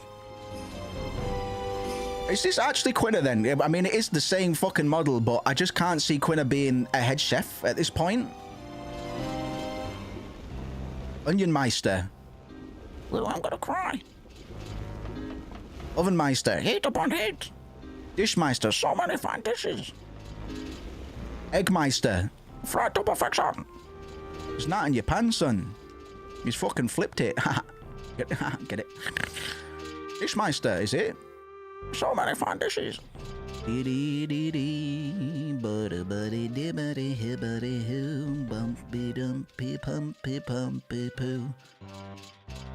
What are these little boys anyway? They're not black mages, but they look like they could be. Maybe they are. Maybe they are. Oh yeah, I've got this little arsehole that's running around up here. There he is. Gotta trap him. When I went from a question mark to my favourite... Absolutely, man. We're going to be... We're going to be using Quinna quite a bit, I think. I don't know if we're going to go full Limit Glove, but we'll see. Or Limit Globe. Limit Globe, innit, I think. Mullenkadheim. Pluto 99. Oh, I'm so hungry. Limps like you are the reason nobody relies on men in Alexandria. Bite the bullet, you worthless grub. Whatever, Captain, I'm so hungry. Yeah. Oh, I'm so hungry. Just no authority. Poor Steiner, man.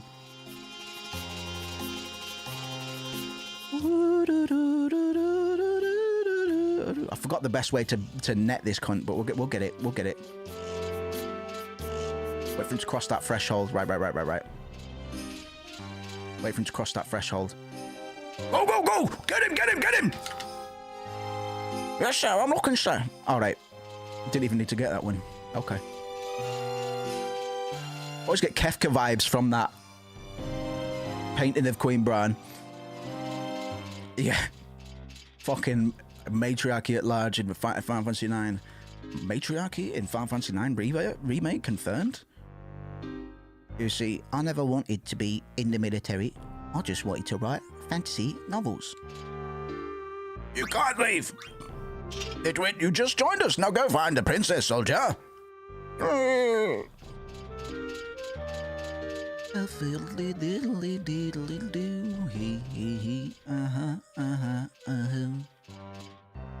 Well, Majesty ordered some text about Eidolons, but we've got a lot of books. I hear you know.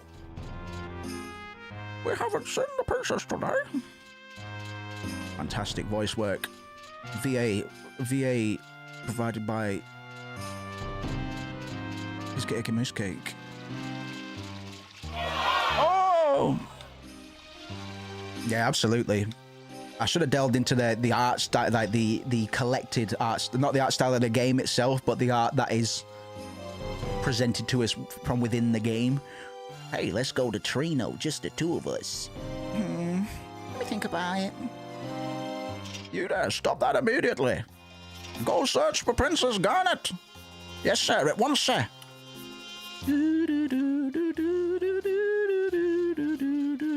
Not ready for that way yet.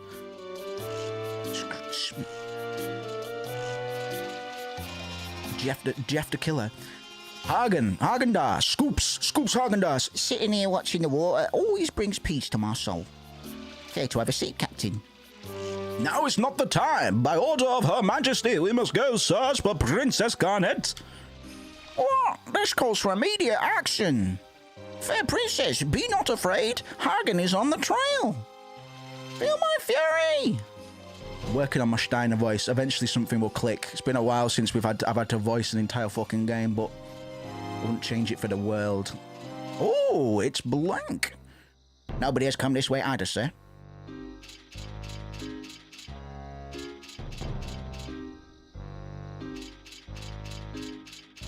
From that, we can probably almost take it to mean she probably did, but at the same time, hey, It's all right. Oh, we get one of the best cutscenes in the game in a minute, boys and girls. I'm not all the way committed to this to the Pluto search. I haven't counted how many we've actually found. So this guy better be the last, because I'm not coming back down these stairs now. And the reward is like an elixir for finding them all. Bryrike. I'm so tired. Oh, Captain Steiner, do you climb this starfish exercise too? No, I'm searching for Princess Garnet. Is the princess at the top of this tower or not? I want to reach the top with this jacket, so shut up my breath. By the way, Captain, have we all received the order? Of course, all knights will obey. Was there an extra one? I see you giving the orders to the double super sleuths Blitzen and Cole. Does so. But I see you giving orders to our most inspirational writer, Laudo. Does so. I see you giving orders to the most famous artillerist in the realm, Dojibun. Does so. I see you giving orders to the only man who can name all the girls in town, Weimar. And also, so you're giving orders to the knight with the knack for navigating the neighborhood, Hagendaz. And also, so you're giving the order better. That's my captain. Yeah, Elixir. Alright, we did it. That's it, man. We're 3 for 3 on minigames. Okay, I am God's gift to gaming. Take that back. Right, I love this cutscene. I don't know if I'd say it's my favorite cutscene, but it's definitely top 3. I fucking love it. I absolutely love it. So I'm gonna shut up. The princess must be found.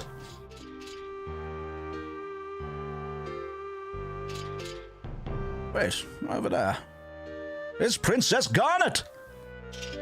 Being hounded by brigands. Fear not, princess. Your knight is coming. I love this so much. I will point out, Princess Garnet's white mage, traditional white mage attire. That is a atypical white mage robe.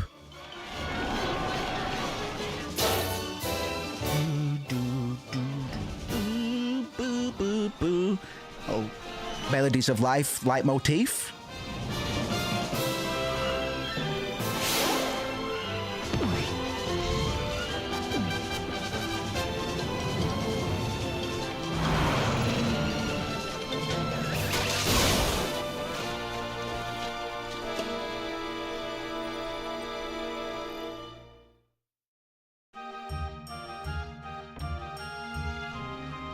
Where'd the princess go? Oof. Oh. Look at these cunts, man. There's pitch bend. You can feel my drum reverberating in your gut, can't you? Bounty to rats. Hey, Zidane, what are you doing here? Do you have a request, waltz, polka, anything? Well, I say, wasn't she a pretty one? I don't know. I'm a Ruby stan, to be honest. What in tarnation? Hold your horses there. What kind of cattle you chasing, darling? You should at least say you're sorry. So glad I get to break out my fucking Southern American, my pitch perfect Southern American accent. Please pardon me, I was in a hurry, you see. And here I am fixing to get ready for my big entrance.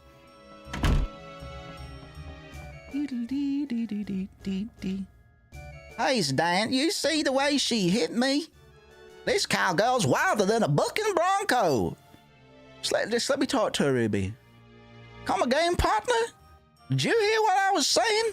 Hey, fucking Ruby, we'll talk later, man. Fuck's sake. I don't know.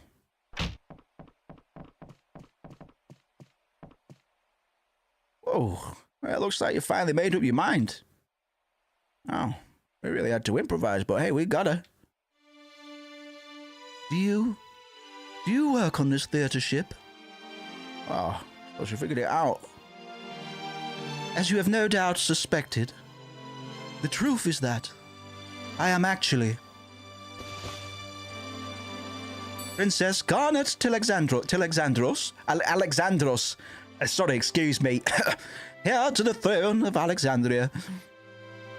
I have a favor I wish to ask of you. I wish to be kidnapped right away. I mean... Princess, where are you? Please, they've come for me. So that's what's going on. All right, you leave them to me, man. Thank you. You have my gratitude. Will you marry me? I shall hereby do my best to kidnap you. What are you two doing? Come on, this way. Don't worry, princess. It's my friend Sinner. You can rub his belly later on. Oh, really? I'm sorry, you startled me. I have a face like that, I'd be pretty shocked too. Hey man, that hurts. I wash every morning, you know. Princess! All right, we'll follow you. All right, we'll follow you, man. We'll follow you then. Go on then. Ooh, soft. Princess! Princess! Princess!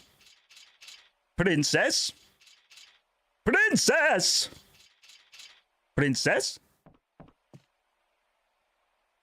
You can rub his belly later on. Where have you been? Sir, I'm sorry, sir. Princess. Nearly got Steiner's voice, man. Steiner's... I've definitely got the range to do a good Steiner, but we're not. I will say, it'll lock in naturally. Hey, Sinner, this is a dead end, you cunt. Hey, I thought this might happen, man. Watch this, man. Woo!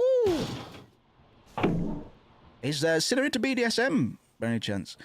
So I set up this escape hatch. Princess! Come on, jump inside.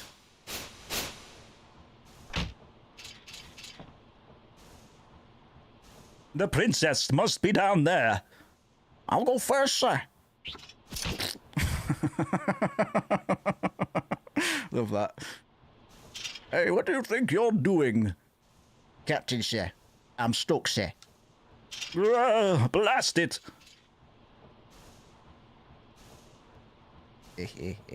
He bought it, man.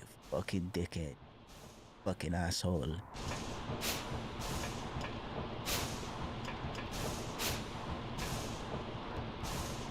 Oh, you're really athletic, princess. I think I'm falling for you. This is nothing. I have been training to escape the castle after all. It's a bit Hermione coded. What a waste. If only you weren't a princess, man. We have no time for idle banter. Come, let us move on. All right, man. Yes, Sunday. What should we do now? We'll go down here and get the treasure chest. Hold on.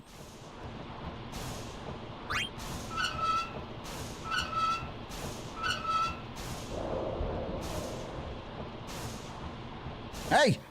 If you rev it up too high, you'll ruin the engine. Turn the wheel back to the left.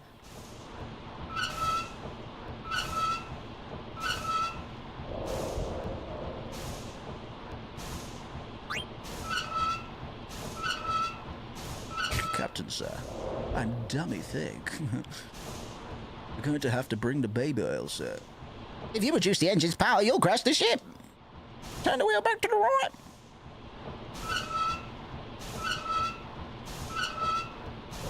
No worries, Auntie. Don't worry.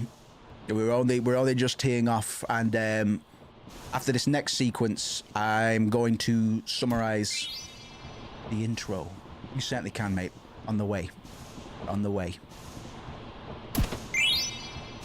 To be honest, the way I see it, this is more or less the beginning anyway. I'll justify that in a minute. I'll let this next sequence play out, and then we will summarize before we get to the Evil Forest section. Okay, but just to summarize in very basic terms, in a very short way, Our main character is Zidane. He's part of a theatre troupe, or rather, he is part of a gang of thieves or highwaymen of sorts that are parading as a theatre group. They use that as their cover, and for reasons unknown to us so far, we might assume it's for ransom reasons or something at the moment. Tantalus, the theatre troupe that we belong to, has come to Alexandria in order to kidnap Princess Garnet, daughter of Queen Bran, who, it turns out, wants to be kidnapped and is currently here in white mage attire, ready to go along with the plan. At the moment, there is a production play ongoing. The name of the play is called I Want to Be Your Canary, and it is written and it was produced by an in-universe character which we never see, called Lord Avon, who is a thematic stand-in for Shakespeare, the Bard. And yes, I'll let this next bit play out and I'll go over what all that means.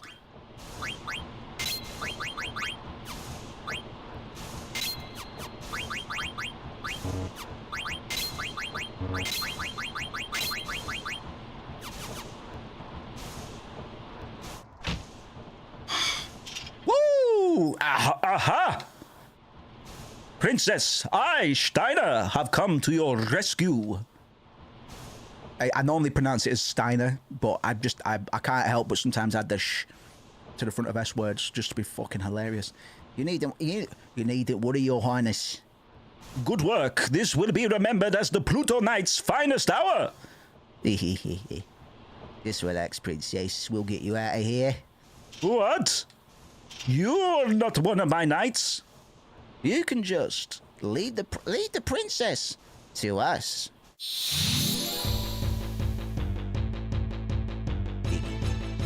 Digging, gang, diggy, again. I can't remember if let's just go for the steals. Silk. Oh yeah, well worth it. Silk. Oh, and a leather hat. Turn 1. Let's go.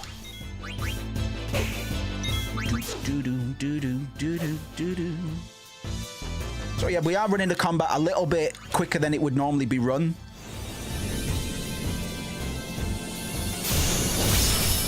There's a lot of good things. There's a lot of things to like about Final Fantasy IX's combat, but the speed it runs at is it's not one of them.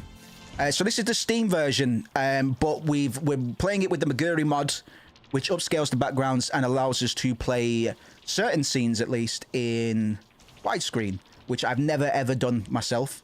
But we've got pretty HD textures for the characters as well. This, for what it's worth, this is the highest fidelity I've ever played Final Fantasy IX in, and so far it's fucking gorgeous. I've also replaced the Steam font with the traditional PSX font as well, because I prefer it.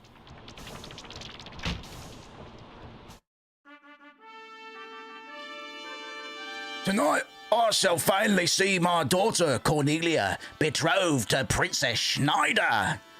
And then Prince Schneider. Sorry, what did I say? Prince or Princess Schneider? Never mind. And his kingdom will be mine. Hey, it looks fucking gorgeous, man. I'm so happy with how it looks. Your Majesty, we have caught an intruder. Why, my poor Marcus? Lad, no matter how much thou dost treasure Cornelia, no matter how deeply she might believe she doth love thee, never shall I see her marry a peasant such as thee. When yon bell strikes 3, under the axe thou shalt be.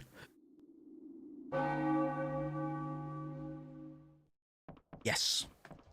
We'll talk about the aesthetic as well, because it was there was a lot of internal conflict when the game was being developed initially, because they took a step back from the quote-unquote realist aesthetic of 7 and 8.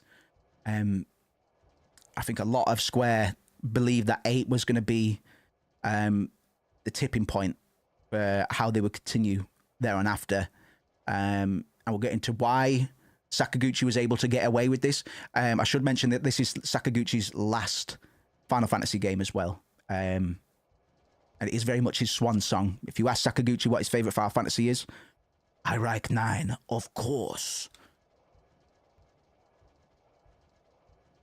Sit down, get on number 2. All right, Princess Garnet, this way.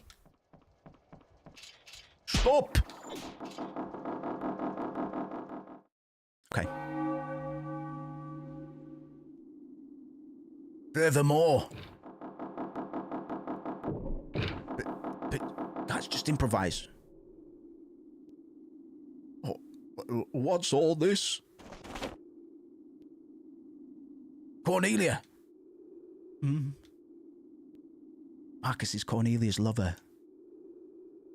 Oh, Marcus. Yeah, you're doing great, man. I have studied drama, you know. Okay, guys, let's keep this going. Brian's still watching after all. Oh, Marcus, I've missed you so. I wish to never leave thy side. Prithee, lead me from this place. See, King Leo, thou shouldst give them thy blessing. Never leave his side, thou sayest. Foolish banter, I'll not allow it. Cornelia shall marry none other than this man, Prince Schneider. Is that not so, Prince Schneider? Marry the princess, me? Aye, and this traitorous crew I will put to death. Up, boom, crinkle. Pray, sweet daughter, come home to the castle with me. Nay, father, I shan't return. Cornelia, trouble me no more. This wedding is for thine own welfare. Be mindful of that. Not if I can help it. Sorry, their voices are very similar, but that's the voice that I see for Marcus as well. Now is my moment of vengeance. For my partners and for my love. Cornelia, I shall cut thee down. No, Cornelia. Marcus, forgive me. I still love my father. Cornelia! Prithee, father. Sorry, Prithee, forgive my selfishness, father, and spare my sweet Marcus. What have I done? Am I never to hear her loving voice again? Am I cursed never again to feel her soft touch? O cruel fate, thou hast robbed me of all thy treasure. Oh my. This year's show's splendid.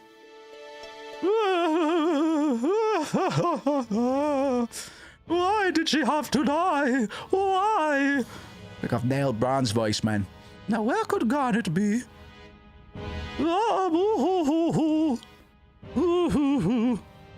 Wow, what a show. Yeah, so sad. I'm glad I came all the way over here. How about you, huh? Sorry, I'm finding my voices for the characters, man. We're still early days yet. True the jiggliest of physics, man.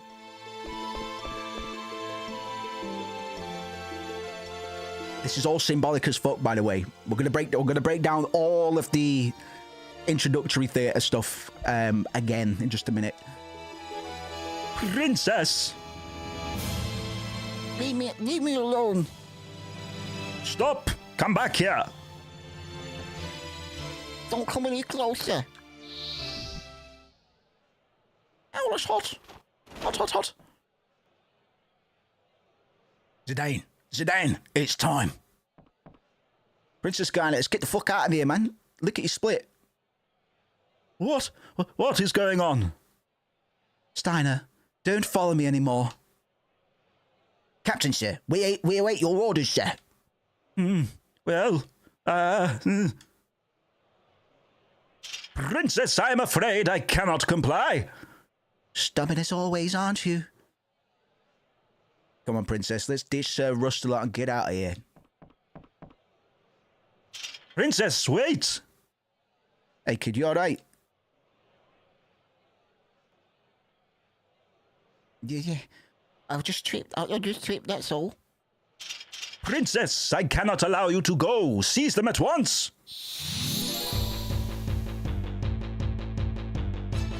Doo-doo, boo-doo, ba-dum, boo-doo, dee-bee, ba-dum, ba-dum, ba-doo.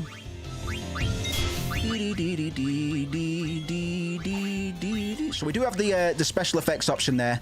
Doesn't do anything but impress the crowd, but not in the same way. Like it's strictly role playing for our purposes.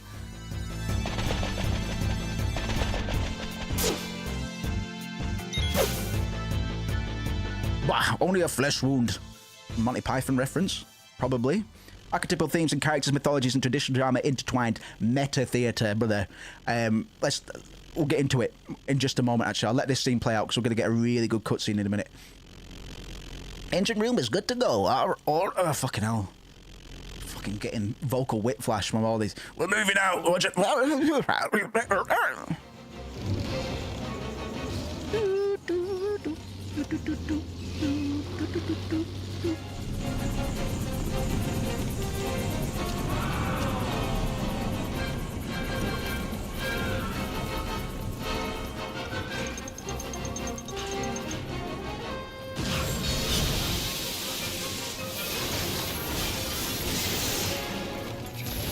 Such a beautiful game, man. I'm so happy to be playing this again, especially with you lot, man. Thank you very much for joining us. We're just getting started on this, man. This is probably going to be the biggest deep dive we've done, or the deepest dive we've done on a Final Fantasy game to date.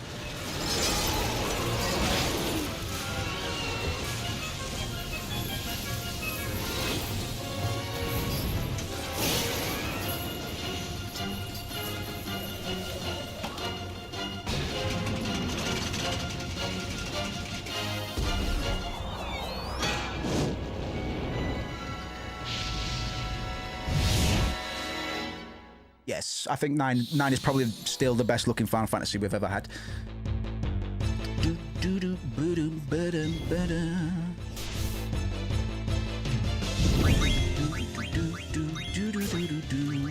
So we don't need to worry about the bomb in this fight. We just need to go for Steiner. Hey, look behind you! I'll not fall for such an old trick. Again, pantomime. It's behind you! They used a bomb as a bomb. Fucking hell, finally, man. So I'll just correct my webcam quickly.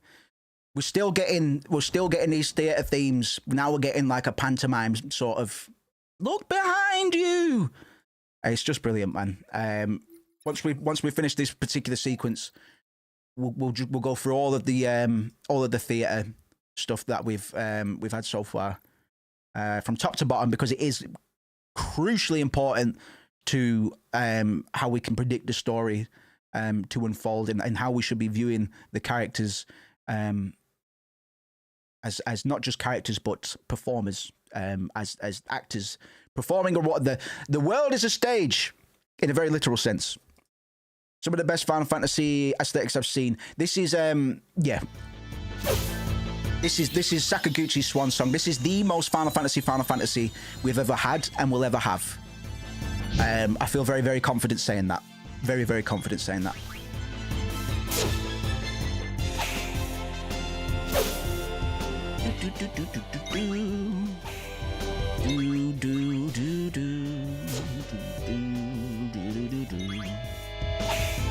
Oh, Vivi! Yep.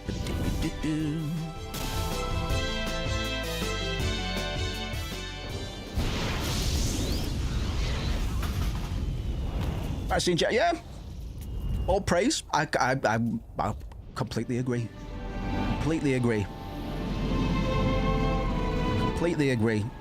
And you saw the same group of people that turned their nose up at the Wind Waker, Legend of Zelda: The Wind Waker. I had a bunch of friends that were massive Zelda fans until Wind Waker dropped, and they thought they were above it. They thought it was immature, and a lot of people, vain, shallow people, all thought the same way about 9 when we went from 6 to 7 to 8.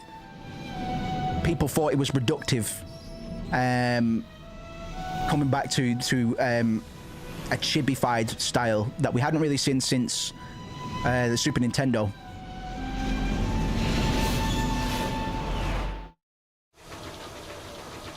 We're gonna crash!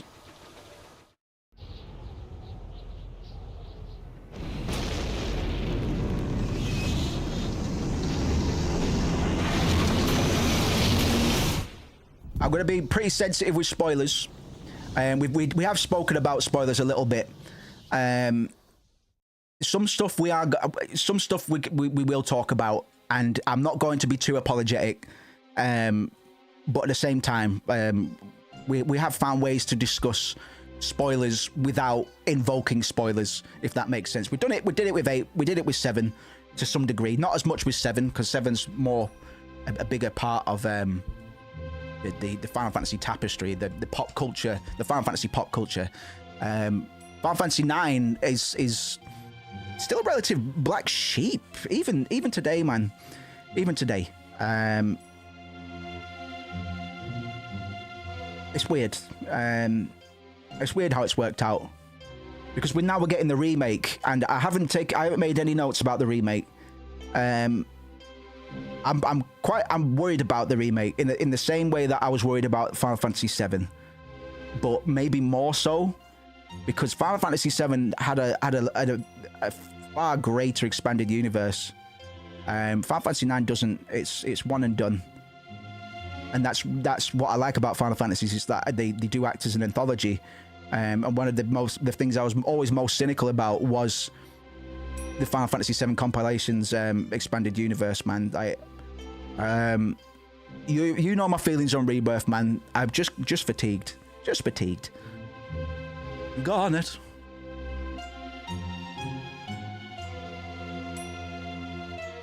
I never imagined you would do such a thing. Perhaps you're not such a helpless little girl anymore. Zorn! Thorn! Is our little experiment ready? Yes, Your Majesty, it is combat ready. Easily terminate Princess Garnet, it can, Your Majesty. I need her alive! Bring her back at once!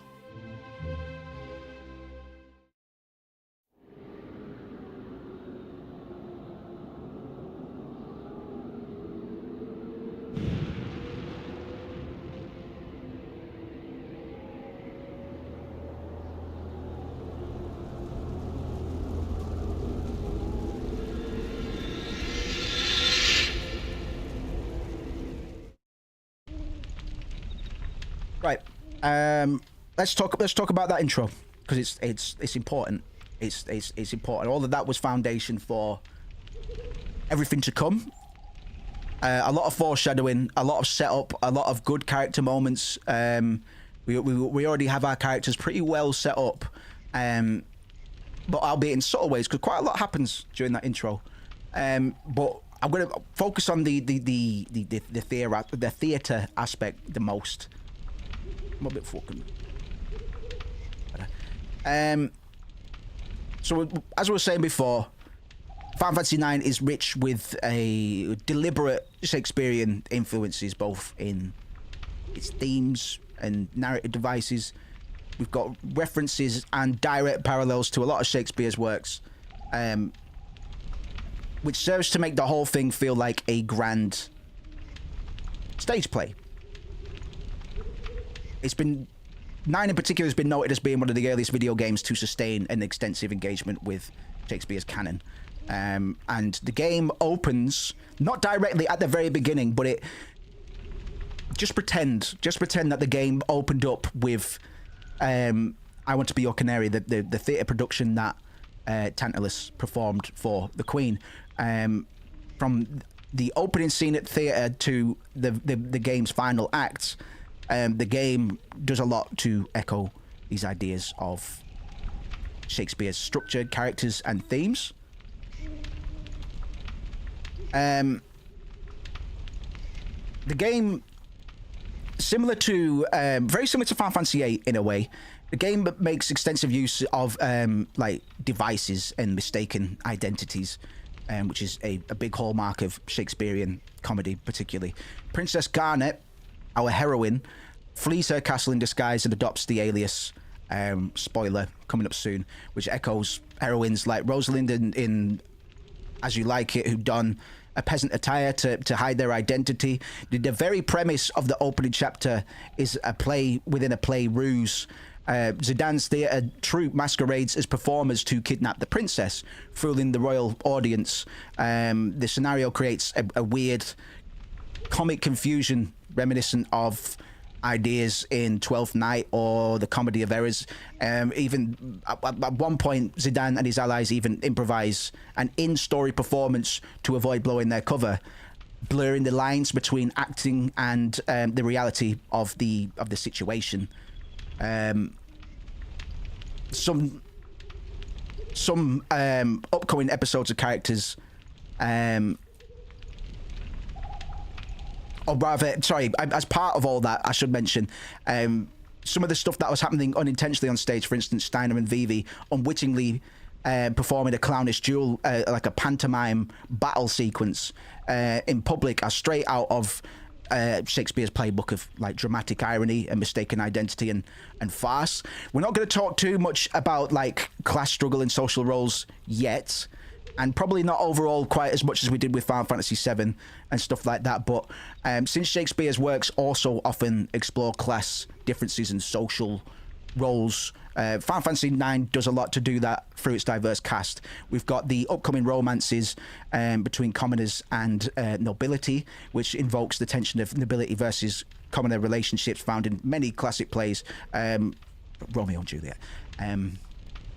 The in-game play I Want to Be Your Canary, which the characters perform, centers on a forbidden love between a peasant hero and a noble princess, directly highlighting this idea of class conflict early. Romeo and Juliet, their theme of love across social divisions. Though in Shakespeare's play both lovers are noble, their families' feud is a similar sort of barrier. Throughout 9, highborn and lowborn characters must learn to understand one another. Proud Knight Steiner initially scorns the ragtag group of thieves, particularly Zidane, our protagonist, or deuteragonist, you could argue, I guess. And Queen Bran's upcoming tyranny oppresses the common folk, but by the end, these class barriers give way to mutual respect and unity. The mixing of royals and commoners in the games world, even in the audience of the theatre performance where Bran and nobles watch alongside villagers like Vivi who watch from the rooftops instead of in the actual amphitheatre, directly parallels how Elizabethan theatre was enjoyed by both aristocracy and common crowds. It's a very obvious parallel, and this inclusive theatrical motif does a lot to reinforce the game's message of breaking down class prejudices. Likewise, like many Shakespearean plays and protagonists, I should say, the characters of FF9 struggle against destiny and prophetic design. Themes of fate versus free will appear in the game's central conflicts, even in the opening character slides, which I do a lot to kind of tell you about these characters in one sentence alone. Like Vivi's statement of, do we really exist? How can you prove that we exist? I'm horribly paraphrasing. I can't believe I can't remember it, but you know what I mean. And Zidane's, you don't need a reason to help anybody. The only thing that Amaranth's, the only thing about the future is that we can rely on is uncertainty. Freya's to be forgotten is worse than death. All of these things are very existential, purposeful statements that tell us a lot about the characters before we've even met them. Our villain, which we've not seen yet, and Zidane have a very nice tie-in with one another, which I'm not going to speak on yet. But Zidane, much like a Shakespearean hero, must choose whether to submit to his scripted destiny or to forge his own path. And Zidane's eventual rejection of fate in favor of free will is a triumphant answer to the age-old question: do we follow the rules or the script written for us, or write our own? Similarly, Vivi is going to struggle with his own mortality and the purpose for which he exists. Yet he, in spite of it all, he's going to exercise free will and decide to live as a moral individual, defying the fate that we are going to learn was kind of imposed on him against his will. The conflict between who we are expected to be and who we want to be is lies at the heart of like Shakespearean drama and Final Fantasy IX alike. In both, characters attain true identity by resisting external destiny and asserting personal choice. To go one step further, even like love versus duty is a big theme as well. The push and pull between personal love and public duty is a conflict that could be lifted straight from a Shakespearean plot, and it's also very central to 9. Again, Garnet is torn between her duty as a princess and later a higher role in society, and her love for another character and desire for freedom is akin to characters like Juliet, who defies her family duty out of love, or Brutus in Julius Caesar, who sacrifices personal affection for what he believes is duty to Rome. Throughout the game, Garnet in particular struggles with her obligations to her family, to her kingdom, even considering an arranged, even eventually just agreeing to get on with it for the sake of the quote-unquote greater good. Steiner will have to decide between the duty to the crown and the loyalty to his eventual friends, and we see General Beatrix come into the fold later on as well as kind of a second half to Steiner in a way. Steiner and General Beatrix represent two sides of the same coin, or almost it's almost a double-sided coin in a way. This is a really bad analogy, but we're going to see a lot of the same themes played out in both Steiner and General Beatrix, to military leaders that have sworn absolute fealty to the monarchy. They get like Steiner's arc in particular is to me is one of the more tangible ones compared to a lot of the characters. I mean, I'd say the most nuanced character arcs in this would probably be Vivi's in a way. It's quite hard to fully appreciate Vivi's arc until you're older in life. Like, I understood it when I played this game initially, but you need to have lived a bit until it properly hits home in a way. But Vivi carries this game on his back. He really does. The game doesn't directly focus on Vivi, but we can see Vivi's arc very much being a he holds the torch. He really runs with it. He really holds the beacon in that sense, man. Yeah, I think we'll get more into the Shakespeare stuff as well as we go on. But just remember that this game is kind of one of the most distinctive aspects of Final Fantasy IX is its over meta theatricality. The game doesn't just tell a story, it stages a story complete with actors, audiences, and plays within the plot. And the term itself, meta theater, refers to the self-referential elements of a drama where the work draws attention to its nature as theater. In Final Fantasy IX, this happens through the literal in-game theatrical performances and a persistent theme that all the world's a stage. To quote Shakespeare, these elements invite the player to become conscious of the storytelling itself, adding a rich layer of it offers layers of reflection and meaning, and it's going to approach these ideas of what it means to live in spite of a meaningless existence. Like how does one define meaning? How does one fulfill life with purpose? How do you do that when ultimately it's all going in the toilet at some point anyway, you know? Meta theater, yeah. Probably the best way to put it, man. Yeah, yeah, exactly. Well, this is the thing, man. I've got a fucking great note about that somewhere, actually. Because the player plays a role themselves. So fucking fantastically highlighted, man. I wonder if I can find it in time.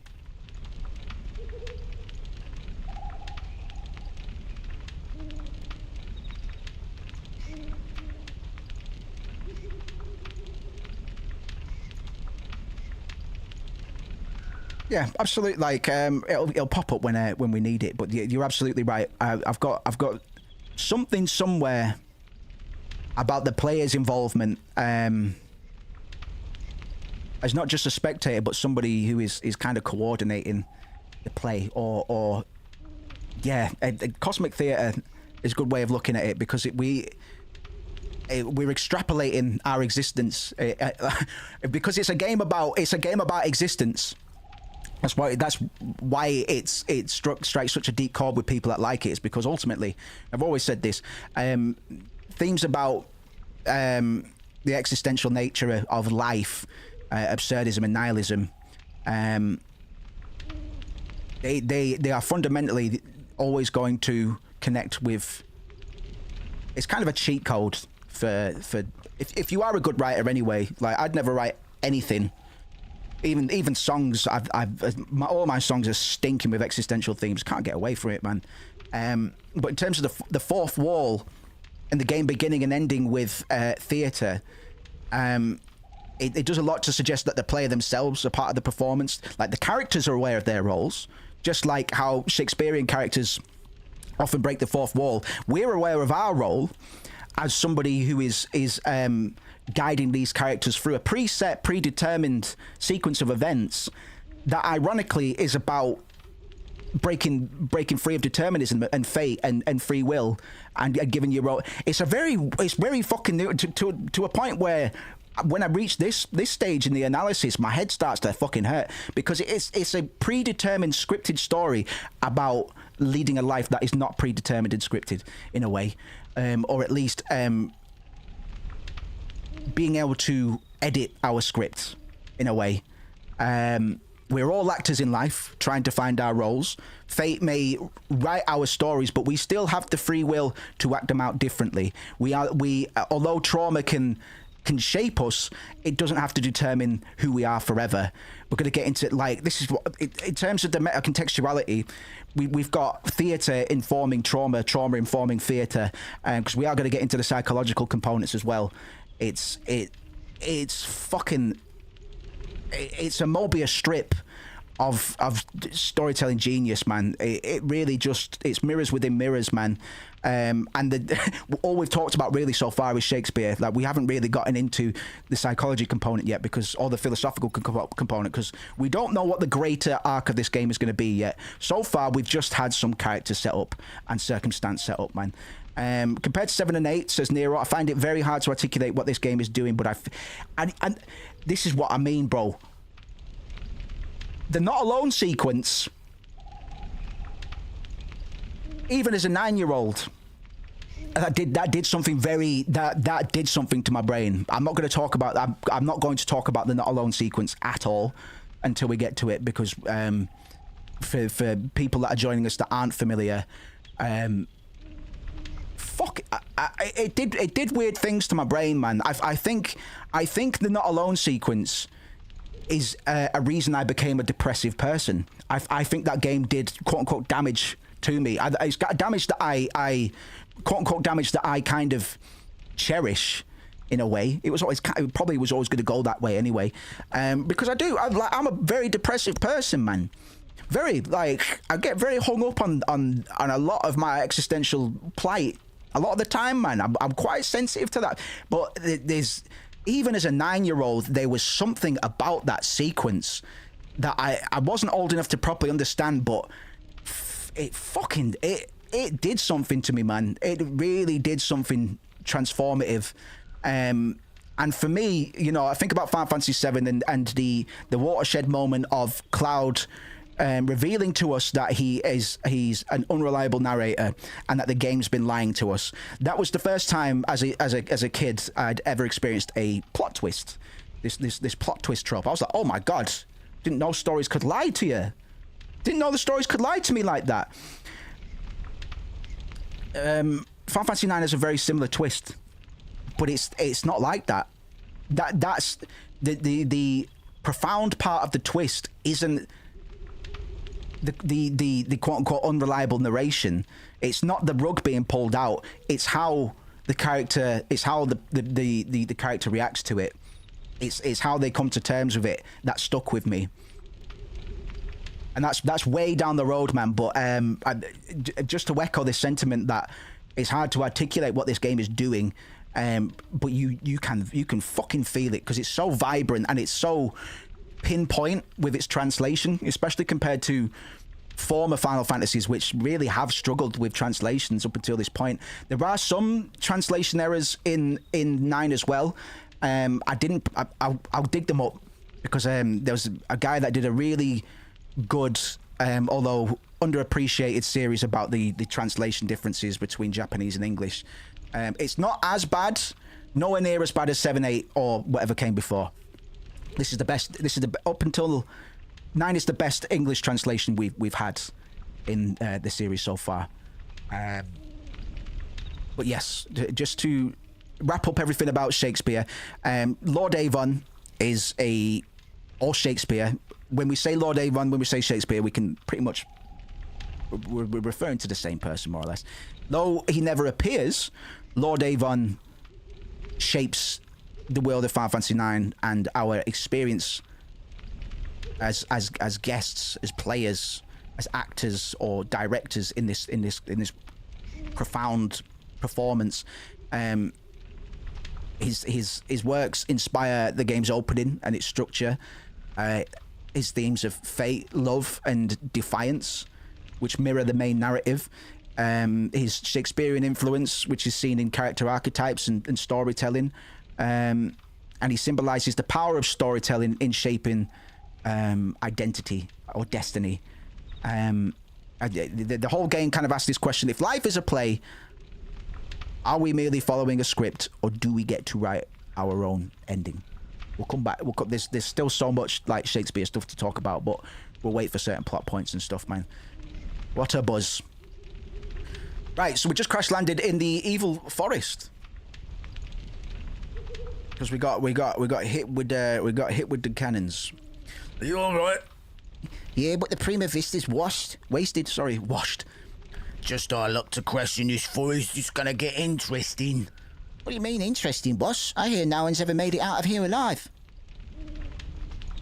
Boss, there's fire everywhere. It's out of control. Quit your whining and get it under control. And get the wounded out of here. All right. All right, boss, all right. Get our goods out of here too. Weapons, items, anything we can use. There's no way we can survive if all our stuff is toast. I'm on it.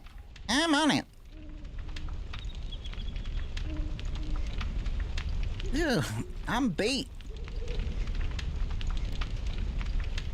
Hurry up and put out the fire. I can't carry them all by myself.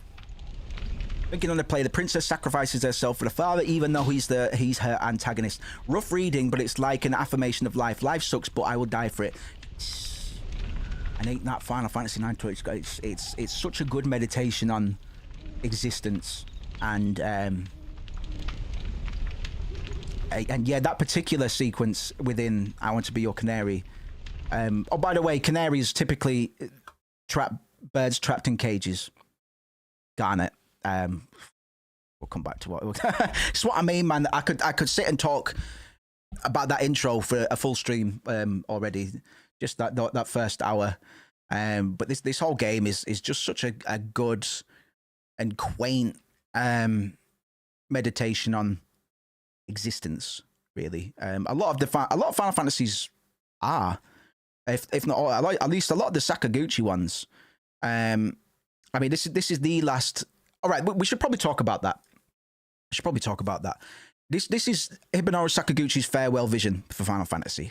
This is the last Final Fantasy that the father of Final Fantasy ever did. And because of that, we're getting this blend of old and new design philosophies. And because it's a bit of a farewell swan song from Sakaguchi, the narrative and thematic ambitions reflect a lot of the developers' personal philosophies. Final Fantasy IX was developed with the Japanese, right. There was a lot of stuff that happened in these two. So there was a bit of an overlap between Final Fantasy IX and Final Fantasy VIII's development. In addition to that, it was developed with staff both in Japan and a new Hawaii office, which made it a one-of-a-kind multicultural Final Fantasy project. Square set up development in Honolulu as a compromise for team members living in the United States, which presented a lot of logistical challenges like frequent trans-Pacific meetings, a lot of time zone bullshit, as I'm sure you can appreciate. Producer Shinji Hashimoto described it as a dream project, but noted that the international nature was challenging to coordinate with, despite the idyllic Hawaii setting. During Final Fantasy VIII,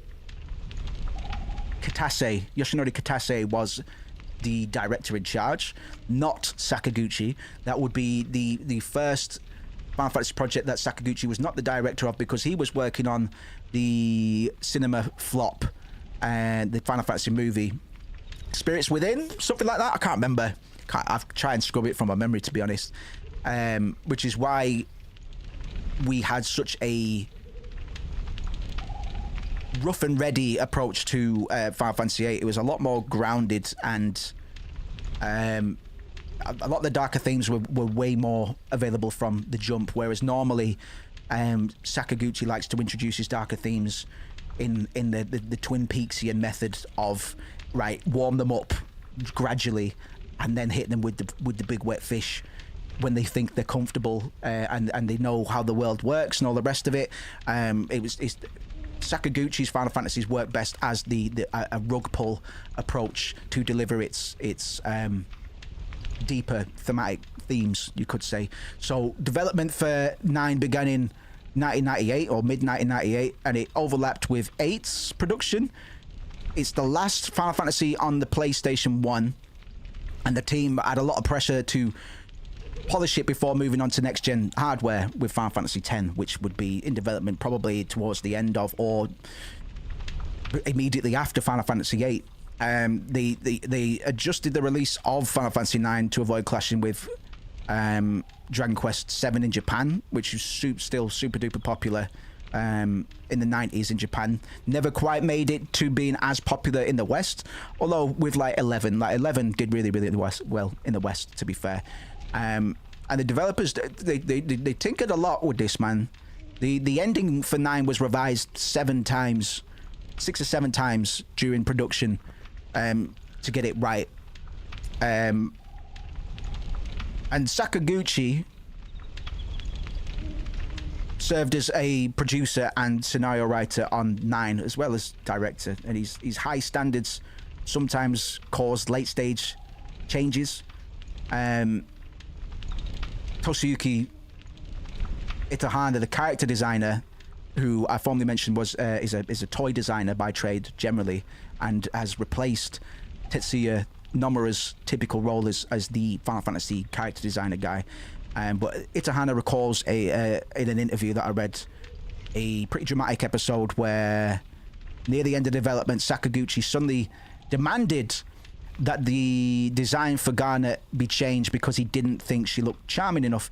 Garnet's 3D models and animations were already finished, so this last minute overhaul created loads of fucking commotion, man. The art team had to rush to tweak her hair and outfit to meet Sakaguchi's vision of a more appealing storybook princess, which is especially that stage in production, in game design, is a bit of a fucking catastrophe, really. But still, I always appreciate directors that don't skimp on their vision, especially Sakaguchi, who is one of the most important creators to me from a referential standpoint.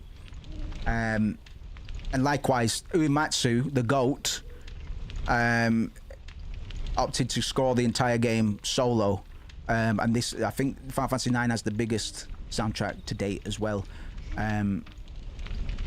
Originally, I'm sorry, no, Sakaguchi wasn't the director. It was Hiroyuki Ito, sorry. It was, yeah, Sakaguchi, I'm getting confused.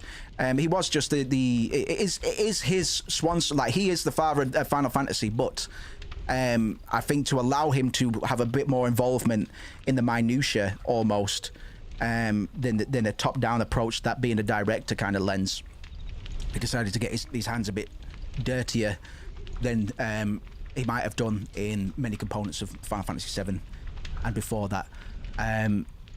So director Ito only originally requested themes for the 8 main characters and a handful of other tracks, but Uematsu went fucking Super Saiyan. He spent roughly a year, and he got like 150 to 160 pieces. Like 130 of these actually made it into the game. It's a massive soundtrack, man. It was the largest soundtrack he's ever. Sorry, sorry. It wasn't just the largest soundtrack he'd done. I believe it was like the largest video game soundtrack ever. Full stop. I might need to back my bullshit on that. I might be. Sometimes I just get weird. Oh, you read this once. Just say that, and hope it's correct. I might need to back that bullshit up, but it pushed the limits of the PlayStation's audio memory, certainly, and because audio, especially when we're back on CDs, audio would take up most of the fucking most of the space, man. Audio back then would take up more space collectively than any of the visuals, you know. So Uematsu worked very closely in tandem with the dev team on this one. Sometimes writing music to fit the themes, other times just having the designers adjust scenes to fit his music. It's a very dynamic process, which is probably quite rare to games these days, man. I don't think dev teams in general work that closely between departments these days, because they are militias now. They are fucking military organizations made up of a host of talented people. But game development these days is definitely a lot less personable than it used to be, for the worse. I'm a big advocate for smaller teams and more focused projects. I could give a fuck about AAA appeal if the game sucks. Really could give a fuck how much money you pump into something, when something that can be made, you know. If something that you pump 300 million into is shit, then you might as well just give $1 mil to a small team that can actually do something smaller scope, but far more refined. You know, I do recall I'll have to dig up my notes on this. Uematsu either getting depressed before or after producing the soundtrack for Final Fantasy IX. He definitely requested to go spend some time in Europe to gather inspiration and stuff, to go spend some time around castles and stuff like that. But I'm very sure that at some point, whether it was during or directly after, Uematsu got pretty fucking depressed due to how much this he put upon himself. He's a fucking composer after my own heart, man. After all the pressure that he put in himself to get this soundtrack to match the vision that he had for it himself, he didn't have to do that. But I can respect the fuck out of it, man. 100%. Yeah, a very interesting project. Especially with the change of tone of like whimsy versus realism. The team set out to make a markedly different tone from the previous two entries. After the darker, more realistic worlds of 7 and 8, 9, at least to begin with, feels far lighter and more playful on the surface, but it's capable of more poignancy than 7 and 8 put together, really. Uematsu observed that 7 and 8's futuristic high-tech settings demanded a certain gravity and realism in the lore, which constrained the music and the scenarios in some way. By contrast, though, Final Fantasy IX's pure fantasy setting gave the creators freedom to juggle a lot of this brevity and drama. Yeah, I'm pretty sure Uematsu in particular had quite a difficult time with the development of this game, man. Not always in a bad way. I'm not gonna say he hated it, man. But it was, yeah, definitely a project that demanded a lot of him. I don't know if he's worked quite as hard of this as that since. I'm pretty sure Uematsu sees Final Fantasy IX as being a highlight of his career. It was the last soundtrack that Final Fantasy soundtrack he fully composed in full by himself until many years later, and he has stated on a good few occasions that it's his personal favorite score.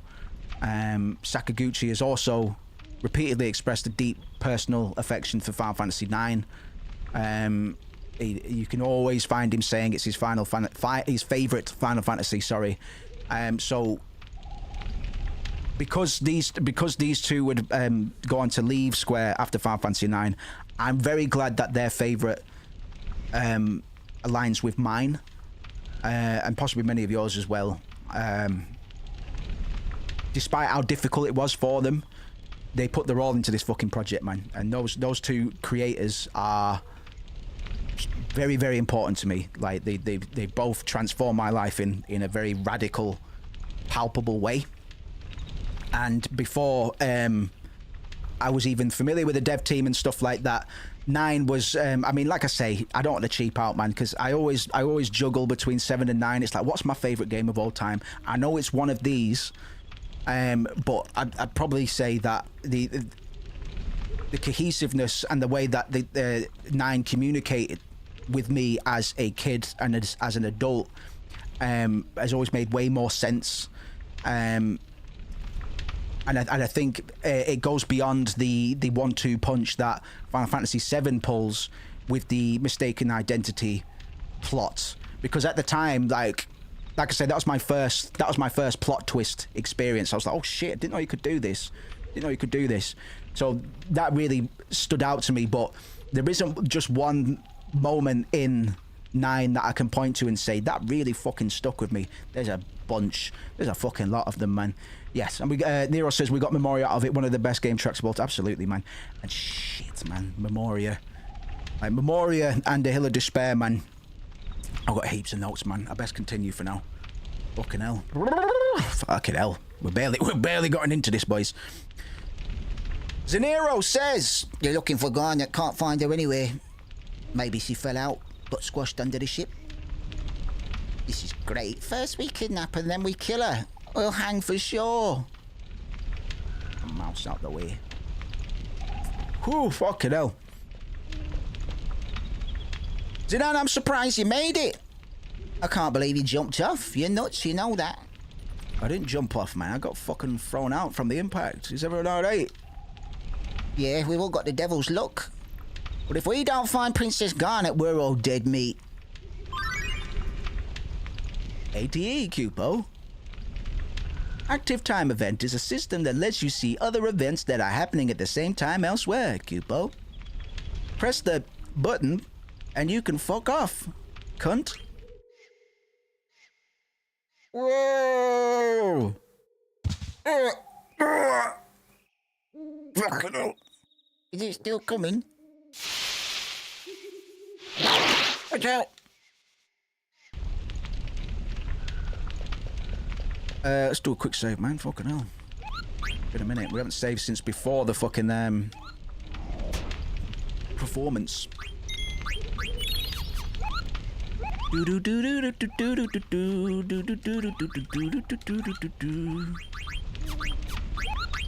beep beep beep beep beep beep beep beep beep beep beep beep beep beep beep beep beep.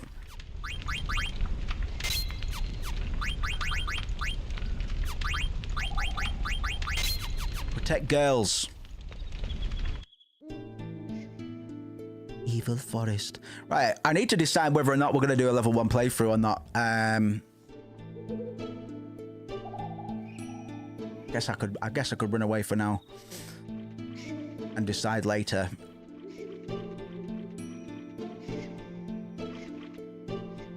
You She's in trouble. The fuck is that, man? Garnet, I can, yeah. Garnet. It's Garnet, man. I mean, we're gonna, you know. I think a lot of people end up calling it Dagger as well, man. But I think I always go for, my brain always goes for Garnet before Dagger. Don't know what that. I wonder what that says about my personality.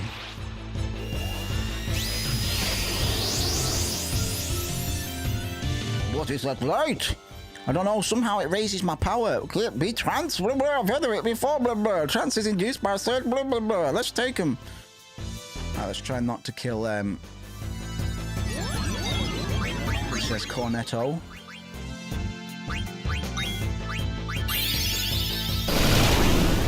Get the fuck! We'll talk about trance in a bit, man. We ran out of time. Trance was originally supposed to be something you triggered manually, a la any other fucking limit break. But no, it's going to be a bit of an issue later on because you can't hold on to it in the same way you could an older school limit break. I used to, in fact, I've still got it. The copy of Final Fantasy IX that I've got, the PS1 version, on disc 2, anytime I get into trance with any of my characters, the game crashes. So whenever I'm playing on hardware, I have to get through all of disc 2 without hitting trance, and it makes for a very interesting playthrough. It's scratched just enough, like it's playable, but fucking, those were the days. Don't worry, she's not dead yet. That monster was only a minion. He's probably going to take it to his master. That means the princess might still be... Come! She might still be come? We must go find her at once! Fucking hell, boys! Johnny. That's it, man. I mean, fucking hell. What were they calling Zidane? Zidane.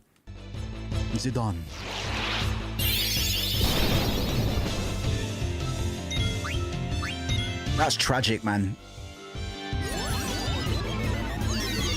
That's tragic. Why make it hard for yourself, man? You know what I mean? Some people just want to be... I'm pretentious as fuck with my analysis, bro, but some people just want to go the extra mile. Princess Garnet till Alexandrios. Zidane, yeah, I hate that pattern, man. I hate the Zidane bullshit, man. You can go, it's fine, man, like, it's fine. It doesn't really matter. Zidane. Yeah, Zidane. I mean, it depends on the accent. It's pretty much the same thing, but I'm in that camp. Yeah, I think so. Zidane, I hate that pattern, man. Like, I've heard that a few times, man. Zidane. Oh, that's how baby me would pronounce it in their head. You never had to say these names out loud until you were fucking live streaming when you were 33 years old, but you guys are lucky. If it weren't for Zidane, you'd both be dead. Some of the monsters in this forest reproduce by planting seeds in other animals. And when the seeds sprout, it's hasta la vista. You become beef jerky. Am I going to die? No, you're going to be fine. Here, drink this. You'll remove all of the seeds from your body.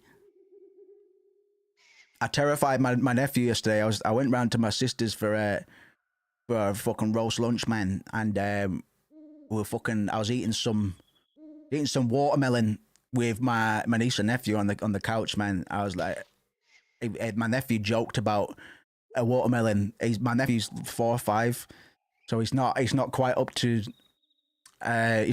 sarcasm levels yet. But he joked that because he was eating the watermelon seeds, like a watermelon was going to grow on his belly, and I went, yeah, man, you're going to get a big belly like this. You get a big belly like this when your mummy was pregnant with you fucking with Clara, my youngest niece. You're gonna get a big belly like this. You're gonna get a big, and it's gonna go like green and get stripes on it, man. He fucking shit himself. We had to tell him about stomach acid, man. It's like yeah, you got a big loads of acid in your stomach, man. It's just always eating stuff. It's like, oh, is he going to burn my body away? I went, yeah. Gonna turn you into poo. I can't take it anymore. God help me. Hey, not bad. Forget it. Monsters born out of the mist are crawling everywhere. So what? There's nothing out there we can't handle. Yeah, but what are we gonna do about the wounded? We can't take them. We can take them with us, man. Sorry. How are we gonna carry all of them? Trust me, we go out now and we'll all get wasted.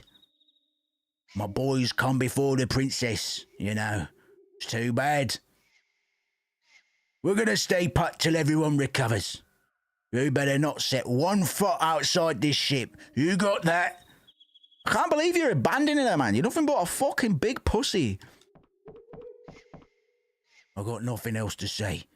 You don't agree with me, you're free to leave the band any time. You're a big meanie.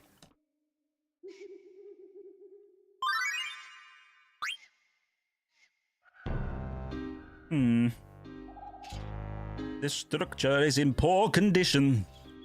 Perhaps I can break out by ramming into the wall.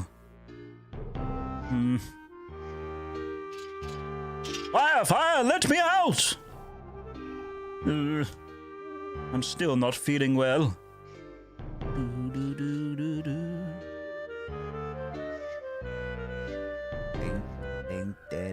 What's this? What an ugly doll. Princess Garnet, aged 15? How dare they write the princess's name on such a ragged doll? Besides, the princess is not 15, she's 16. Princess. Don't deep it. Girl who was left behind. Oh yeah, poor Ruby.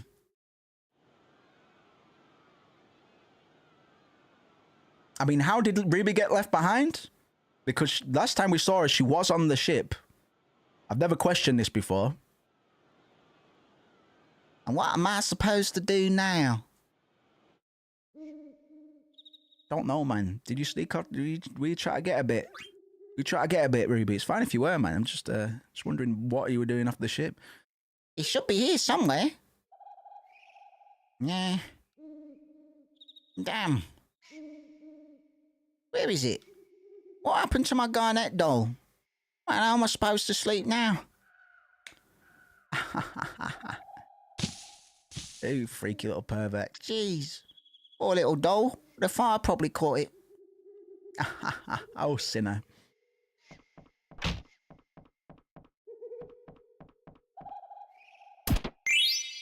Wrist.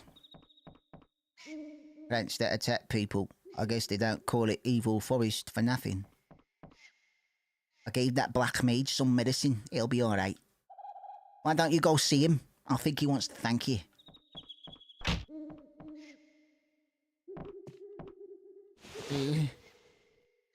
Thank you for helping me.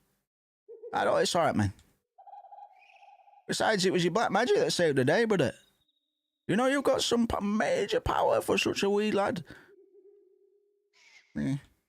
What's wrong? Are you peeved because I called you little? Hey, you're a great mage with great powers, out of 8. To hell with looks, man. It's what inside that counts. Sorry. I'm sorry. And yeah, once the quarter, I couldn't do anything. Hey, don't worry about the prince. Hey, don't worry about the princess. I'll get her back, don't worry. Thank you, Mr. Zidane. Hey, now, that's the first time anyone's called me Mr. Just call me Zidane, alright? Okay, Zidane. Nailed my VV voice. I am a black mage. Okay. What is the meaning of life? What is this? Why don't I just die? He's pretty down. Maybe I shouldn't have made that promise. I don't even know if I'll be able to find her, for fuck's sake, man.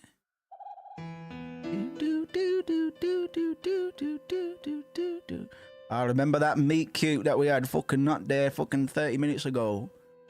If it was anybody else's stream. Never felt so strange. My boner that was for reals. Maybe fate brought us together.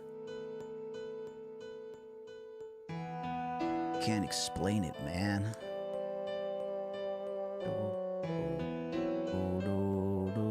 More melodies of life leitmotif. Man, I can't stop thinking about her. I'll look for her. Hey, what's there to think about, man? She's cute. She's in trouble. That's all that matters. Had to circle around. Yeah, exactly, man. We're going to talk about Zidane's proclivities and his womanizing because it stands in Oh, and I missed a line. I missed a line from the fucking. Just thinking about other older Final Fantasy protagonists, man, and we get a reference. We get a reference in "I Want to Be Your Canary." These will know what I'm talking about, man. I can't believe I let that. It's because the fucking lines were flying. I might have to reduce my my message speed so that doesn't happen again. Hold on, man. I've got fucking. Yeah. A bit of meta awareness. Come on, don't crash, Notion. You're good. You're good. Okay. Let me revise. Oh my god, I'm gonna have to find something new for note taking because Notion. Once I get over the 10,000 word mark, Notion is a fucking pain in the ass.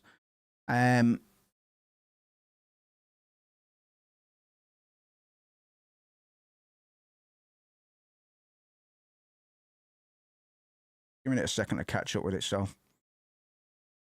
Because it starts dampening performance on the OBS front, which really fucking annoys me.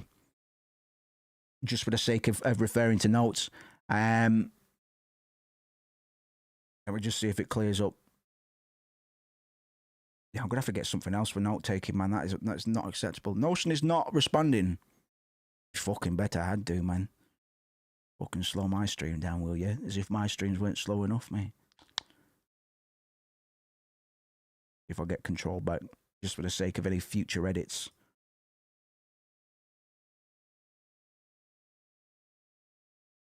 Crashed. Fucking crashed, man. I'm gonna go back to Google Docs, man. I'll tell Notion to go fuck itself.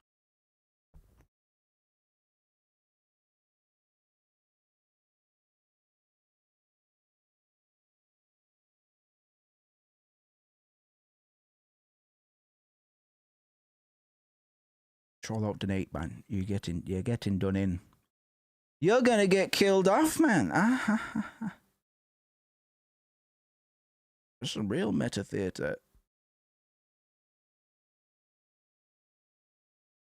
When the notes on meta theatricality become the villain. That's the real performance. It's when Moose loses his mind, fucking trashes his desk because his note taking out takes the piss.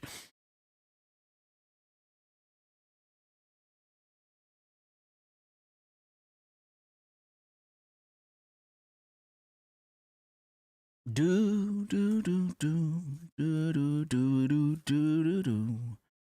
Come on, you fucker! I'm trying to force it to crash now. Yeah. Close. Get the fuck off my screen right now.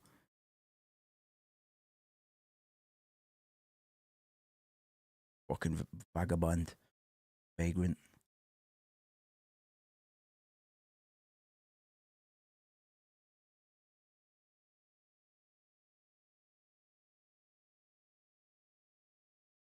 Notion, where you at, Doug? Oh, okay. As soon as I get the fucking task manager open, it fucking goes. All right, I'm sorry.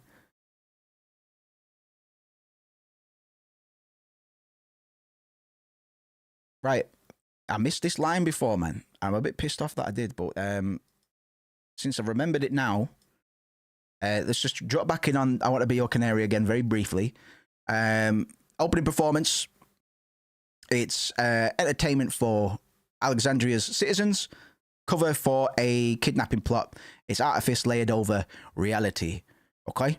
The conclusion of the play, where the outlaw Marcus kidnaps Princess Cornelia, becomes reality in front of the in-game audience. It's a profoundly, as we discussed before, it's a meta-theatrical. The onstage drama and the actual game plot collide in real time. The audience in Alexandria is fooled into thinking it's all part of the show, while the player appreciates the double meaning. The performers even ad-lib lines to keep the queen oblivious. In the English version, I don't know if this is in the Japanese version, there's one such line during the escape in which or some part, I don't know if it's towards the escape end, but the line is, no cloud, no squall shall hinder us, which is an obvious tongue-in-cheek reference, breaking the fourth wall by naming two past Final Fantasy heroes, Cloud and Squall. It's as a result, or rather the result is an overall scene that works on two levels. It's a climatic finale to the in-game play, but also adds, it's also a pivotal plot twist in the larger story. The play within the game establishes from the start of Final Fantasy IX that it's, I've chewed that sentence up. It's this play within play that we get set up at the beginning of the game establishes from the start that Final Fantasy IX is deeply aware of its theatrical nature, and it's deeply aware of its history, its lineage as a series as well. Quina, maybe Quina. Sorry, yeah, all of that just to talk about the squall and cloud line. Fucking nearly broke my PC trying to control an F in my notes. Can you imagine? Maybe Quina for me, actually. It was definitely Quina when I was younger. But Quina. Because Quina, oh, it could be a lot of things, because the Q component is quite important. We need to see other Q tribes members' names, because I can't remember it at the moment. Why do you look so serious? Uh-oh. What are you up to this time? I'm going to go take that knight and the black mage. I'm going to go find the princess. You're crazy, man. You don't even know what's out there. Besides, there's no way the boss will allow that. I know. Where's the Dan's head? Quina. Wow, controversial. Wait, something's going on here. I'll move past it. Jeez, why do you always gotta play the hero? The boss is gonna fucking kill you, you know that, right? Well, what are you waiting for? Go talk to the boss.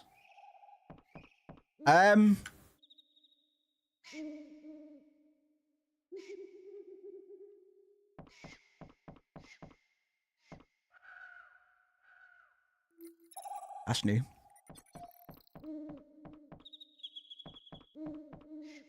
That's new. That's new. I've never seen that before. I wonder if it's still going to be... Oh, no, it's back. There you go. At least you know how the decals work. That's how they handle facial expressions in a lot of these old school games. Legend of Zelda is where they probably got the idea from. Or maybe Zelda got the... Maybe Ocarina of Time got it from... The idea from 7. Definitely one or the other.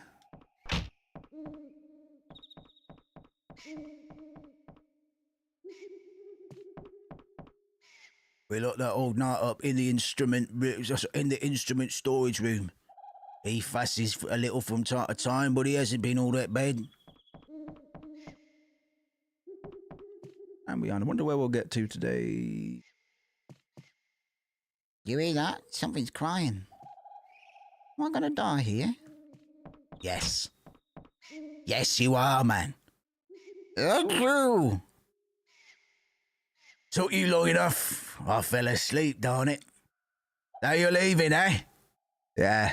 I promised Garnet I'd kidnap her. Ah, didn't ask you why. Can't blame you, though. She's damn beautiful. I guess that's reason enough. Well, I hope you're ready, because I'm going to bust you up for breaking the rules. Getting jumped out, man. Get jumped in, get jumped out. Okay, get your butt over to the cargo room. We've got more room in there. What Baku's saying is, because you're choosing to defy me, this is you saying you're going to leave the gang, and because you are leaving the gang, I'm going to kick 7 shades of piss out of you. Which is something that happens in real gangs. I've seen some brutal fucking jumping in videos, man. Oof. Not for a long time, but Jesus. Fight back! Fight back! I ain't holding back.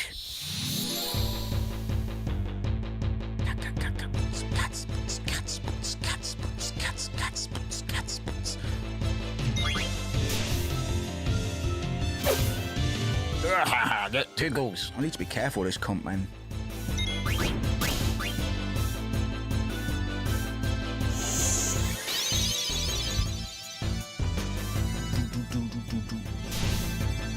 Alright, I didn't actually need to heal then. You gotta fight better than that.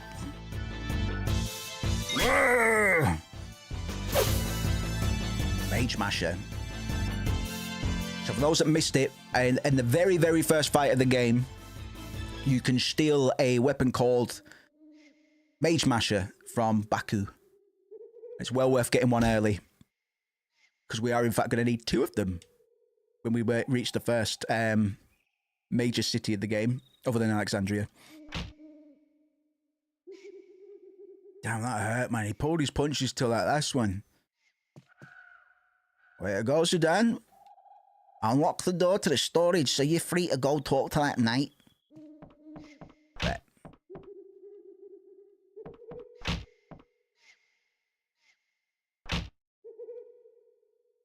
Come on. You're too old to be playing with a doll. Silence! A scoundrel like you could never understand. I'm just overwhelmed with concern for the princess.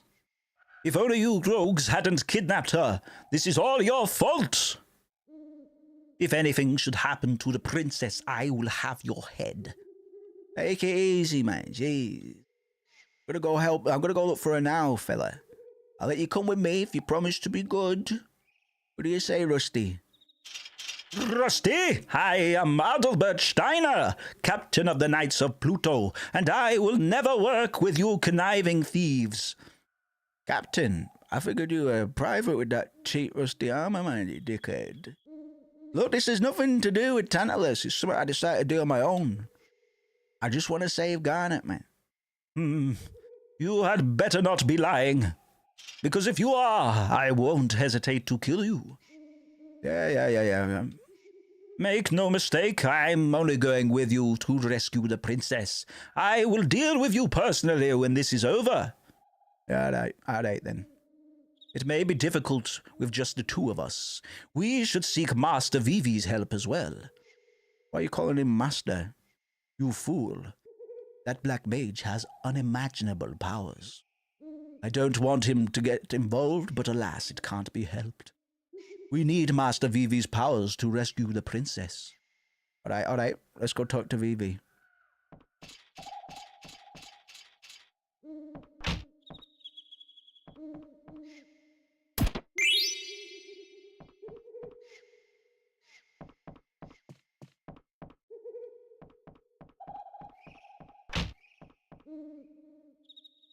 Oh, Vivi. We're ready to go look for the princess. Really, that's great. Be careful, okay? Actually, no, man. We want you to come with us too. Huh? Maybe I can't do anything. Hardly, Master Vivi. Your magic was highly effective against that monster. In all honesty, I hold your power in greater esteem than I do this scoundrel's. But I'm scared I couldn't even move last time. Please, Master Vivi. For the sake of Princess Garnet and all of Alexandria, I humbly request your assistance. Come on, man. You're a black mage for crying out loud. Come show us what you've got. All right, let's get going. Okay. I try my best. Thank you, Master Vivi. Master Vivi, might I have a word? About your black magic, I wish to try an experiment. Have you played Chrono Trigger? Magic sword? Okay, I'll give it a try. A fucking VV voice. Fantastic, man. Square. Still looking for a VA for the remake. You know what to call.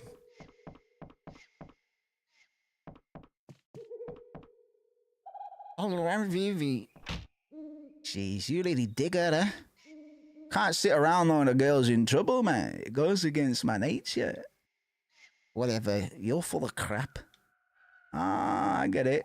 You're jealous that I'm gonna get me a sweetie pie. Ugh, not even my type. I came down here to give you this. You're always thinking about me, but I don't think I need a love potion to reel this one in. Why don't you get your mind off girls for 1 second? This is the medicine I gave to that black mage in the night. Sort of like a seed remover. Oh, this will really come in handy. Why am I always helping you? Oh yeah, here's a little tip from the boss. Don't forget to set your abilities. Leaving the band is your business, but you better keep training. Learning more abilities is gonna make you even stronger. Good luck, Baku. Hey, Blank. How do you set abilities again? I fucking know. I know, mate. You see that? I'm sorry. I was spamming. I should have kept that up. Remember Quistis's fucking lectures on junctions and all the rest of that posh, man? I think they got the message. I think Square got the message. Blank, how do I set my abilities again? You fucking open the menu, you go to abilities, and you set them. Fuck off.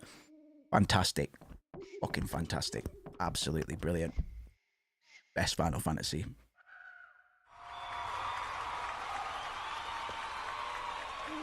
Come back whenever you need rest.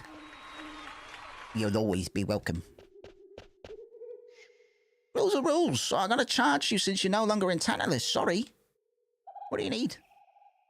What do I need? Probably now, mate, to be honest.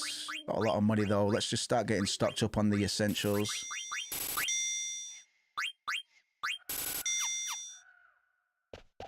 Right, I'm still hithering and dithering over whether or not to do a level 1 playthrough, man.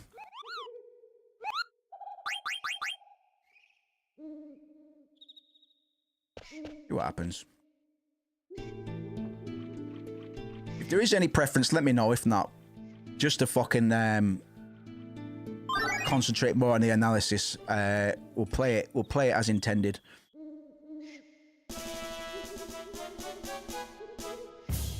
Ten moose points if you can tell me where this little ditty's from. 10 moose sneeze points. I'll sneeze in your face 5 times if you tell me where this song's from. You need to be specific. Can't just tell me the game. You have to tell me what it is.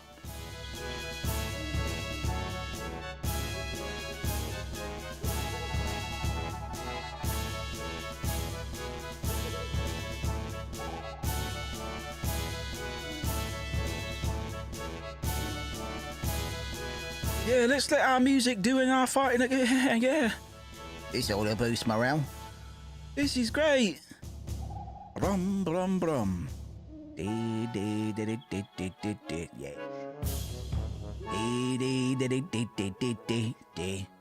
We all love Rufus, President Rufus. He's a gorgeous boy. 'Cause we all love a Rufus, yes we do. We love him so much, yoo-hoo. Couldn't find the last squad in Rebirth. Spent an hour listening to you. Yeah, it took us a while as well, I think. He did it. That was a fun little sequence, though. They really, like... Junin was so above my expectations in Rebirth. It was fucking... That was probably one of the best sequences in the game, thinking about it. No sign of any monsters here.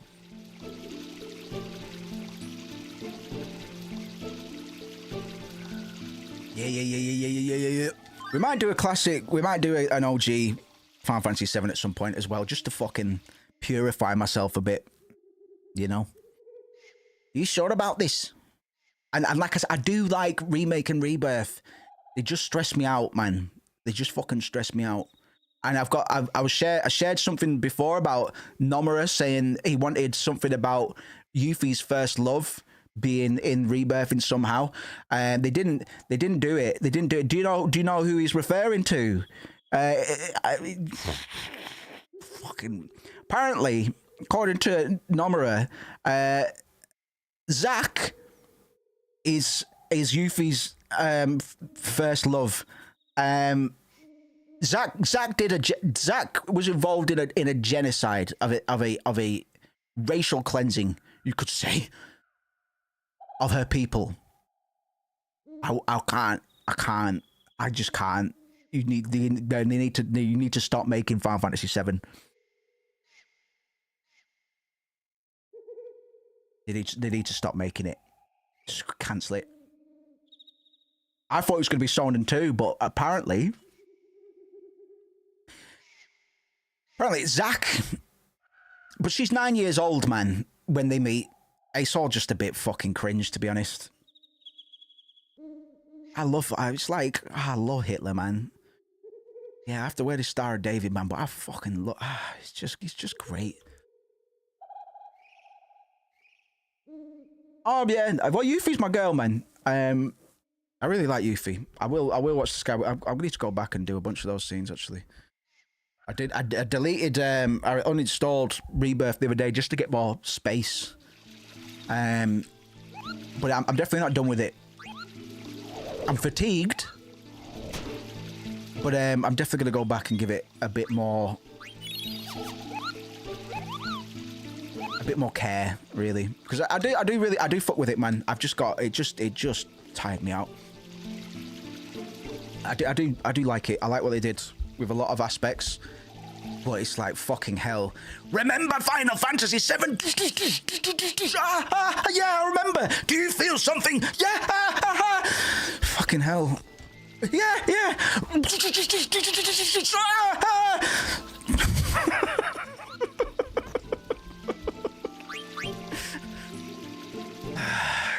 You will feel something. Were you depressed when Aerith died? Yeah, man, I was well sad. No, you weren't. You weren't sad enough. You must be sadder than this. Remember when Aerith died for our sins? Yeah, I did, man. It was well sad. You know nothing of pain. I remember. Yeah, it was great. I love Final Fantasy VII. You don't love it enough. You don't love it enough. Sorry, man. Fuck, sorry. Fucking come here. Come here, man. Can cry. All right, I'll cry.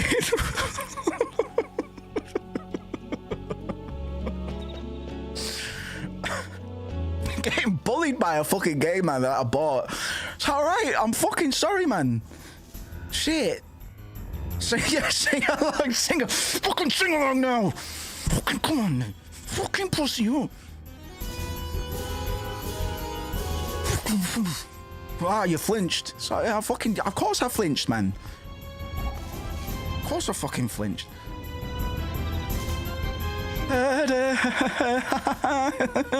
Having so much fun, Final Fantasy VII Rebirth. Woo, look, it's Zack. Fucking Zack. You love Zack, don't you? You fucking really care about Zack. You really wanted Zack in this game, didn't you? You really wanted Zack in this game, didn't you? I mean, it's fine. You really wanted him in here, didn't you? Fucking say it now. Say it now.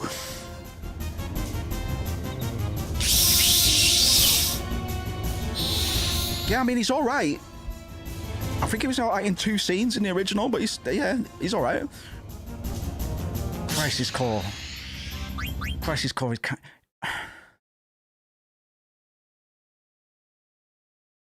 all right. I like Rebirth, all right, but what was all that stuff? Don't fucking talk about Deep Ground. You were gonna fucking say something about Deep Ground, weren't you, cunt? We'll fucking talk about Deep Ground again. Yeah, but what are the implications of that? What are the implications of Nero and Vice? You fucking talk about implications again, man. Advent Children is canon. Got it memorized?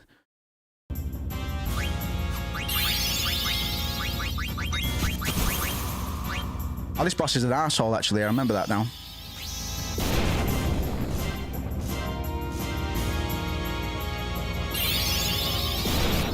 Why was deep ground? Why was deep ground? What was the point? I mean, yeah, make Dirge of Cerberus canon, but fucking commit to it. Talk to me about fucking wait for the remake. Wait for the Dirge of Cerberus remake. Wait for the fucking that guy coming in and talking about Denzel all the time, like Denzel, the character. Denzel, the character from Advent Children. I think Denzel's gonna get his own game, you know. I think Denzel and Sephiroth are gonna get their own games, you know.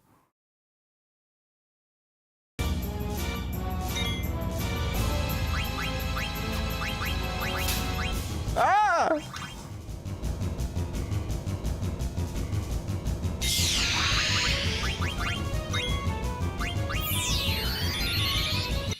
Deep ground cards record black to black, white to F.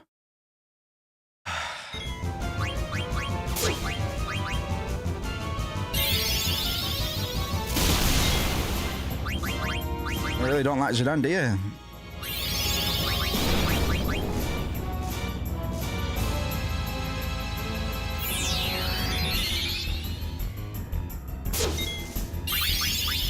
Leave Zidane alone, I beg you. You can go for him, it's fine. He's gonna be a fucking rock in 10 minutes anyway. I tell you what, I'm appreciating the slight speed increase I put on the combat in this game, man. It's made these last fucking fights. Like, I really hate this fight. Normally, that wasn't that bad at all. So I didn't have to spend 10 hours dreading, like, the fucking next move. Oh, please don't do it, man. Please don't. Just fucking... Why not? The lineup Marlene's games we play... Yeah, you're right. You're right. Because Marlene is Cetra now. She can converse with the planet. Did you not see the scene where the drop plate comes off the thing and she says "Daddy," and then Daddy goes, "Daughter." It's fine, man. It's fine. Like I say, I have a lot of fun taking the piss out of Remake and Rebirth and all the rest of it, man. I do like him, but I think I might dislike him more. I think I might have more beef than I do love for them. But they're still like, I still got a lot of love. I've just got more beef, you know? It's a complex relationship, man. What do you mean? Marlene has always been Cetra. What the fuck are you talking about? Fake fan. Did you not read the Tumblr post?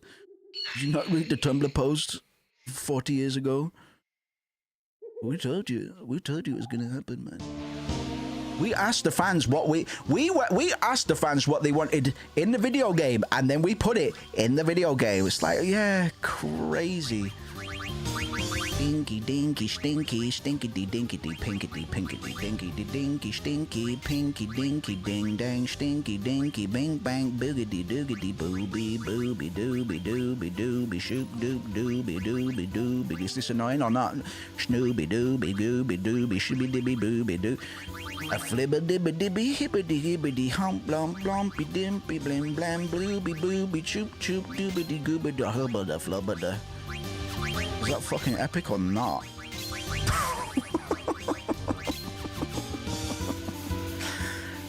Denzel! Oh yeah, my favourite character, Denzel from Advent Children. Yeah, forgot. Yeah, fucking yeah, of course Denzel's gonna get his own fucking video game.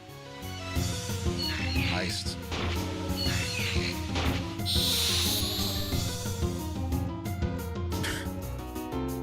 Do these cons give you XP? I've still not made up my mind.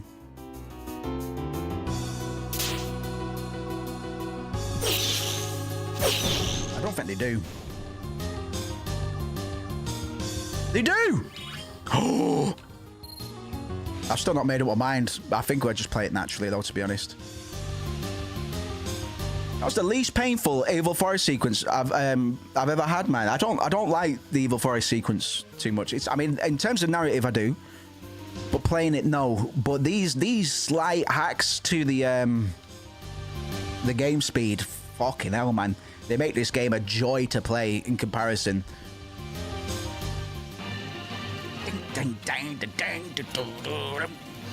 Great cutscene. Watch this map bounce. Watch this little scroll bounce, and then Zidane go. Watch him snatch up this little piece of paper, man. It's fucking gold.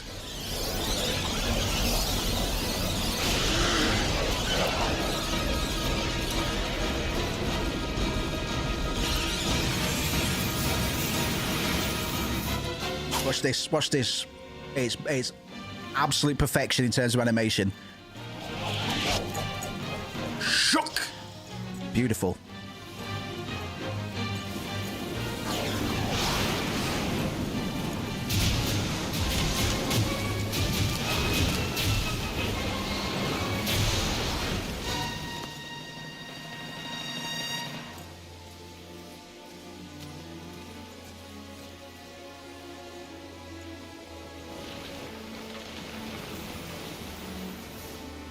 All right, see you later, Blank.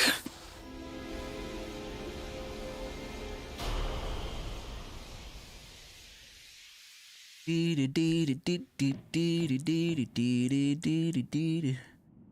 it, that fucking dickhead. Blank. I hope she gets well soon. This is all his fault. Have you nothing to say, you filth? Princess. Oh, sorry, princess. Steiner? How did I survive? You brought me here?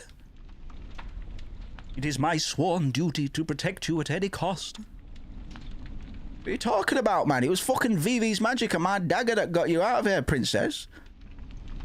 I thank you both. That monkey deserves no praise. None of this would have happened if you and your band hadn't abducted the princess. And how dare you claim that you have rescued her? When we get back to Alexandria, I will Steiner. I left the castle of my own will. What a coincidence, though. We went to snatch her, and she wanted to be snatched. Impossible. It's true. What do you say, Rusty? Friends? Come on. Let's just enjoy this camping trip while it lasts, buddy. Camping, you imbeciles! Surely even you must know of something about the mist. The vicious monsters it spawns, the abnormalities it stirs in the mind and body. Princess, we must leave this dangerous place at once. You've got to be kidding me, man. He isn't even fully recovered yet. Silence! Who asked you for your opinion? All right, tell me then, how do you plan on getting out of here? We're standing in a valley surrounded by tall cliffs, and the last I heard, North Gate and the South Gate were sealed off. Get a bit of geography here.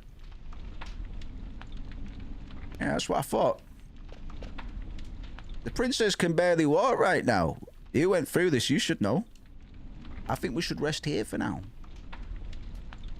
I will never Oh, sorry. I fucking thought that was... Steiner! State your sworn duty, brother. What else? To protect Princess Garnet Tilexandros. Very well.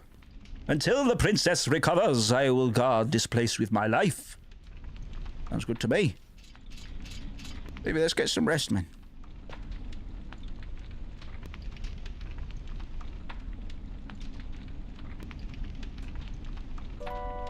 Start a forest fire, man. Yes. How are you feeling? Good. Thanks to that medicine you gave me. Could this be? Yeah. I was surprised too. After we beat that big plant guy, the forest got completely petrified. Vivi told me you were able to escape because of your friend. Name is Blank. Would you forget it? We must go help him. We can't do anything for him right now. But I can't. Sorry about that, princess. Let's get going.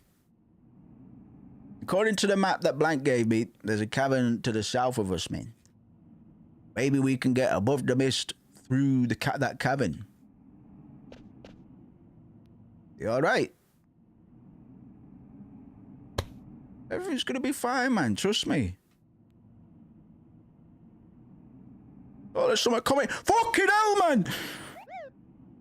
Good, Creeper. I'm impressed, Creeper. First time I've ever seen anyone escape from evil fairies. You must still be strong, Creeper.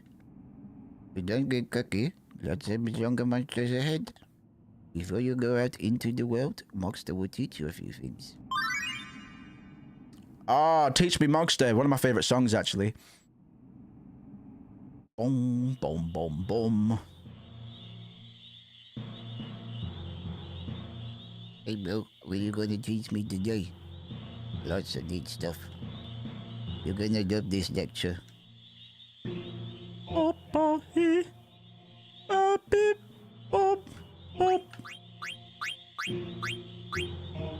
Gosh, bro, you sure know a lot. Yeah, I know. I have a gift for you, kid. Take this flute. Received Moogle's skin flute. With this flute, you can carry it anywhere in your world, Creeper. Press square to play it. Happy trails, Creeper. I think my Moogle voices are better than anything that we heard in Final Fantasy 13 as well. Just saying. Don't think it's even close. What the? Who goes there? Your friends already left, Creeper. What's this? Hey, baby. Right, second Easter egg. Not square at all.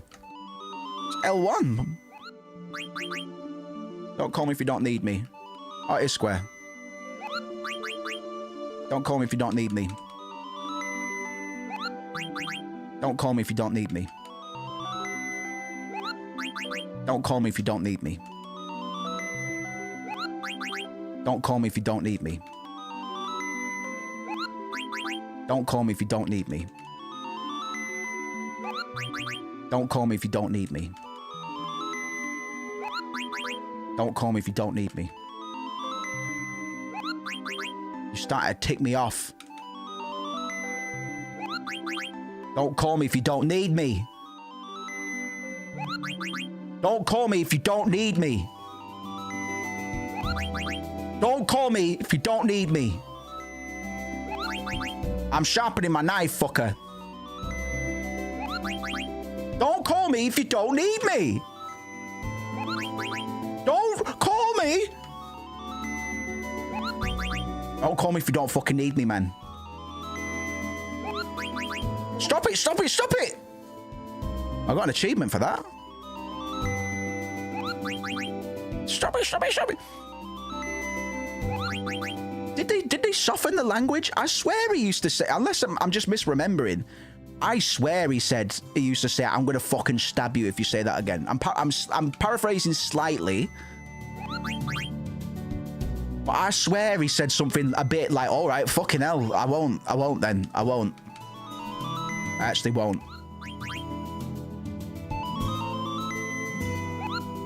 I remember it being a bit like, oh, okay, fucking hell, I was just a joke. It was just a joke. Just a joke, lad. Relax. Alright, Ice Cavern, let's get it. This must be the cavern.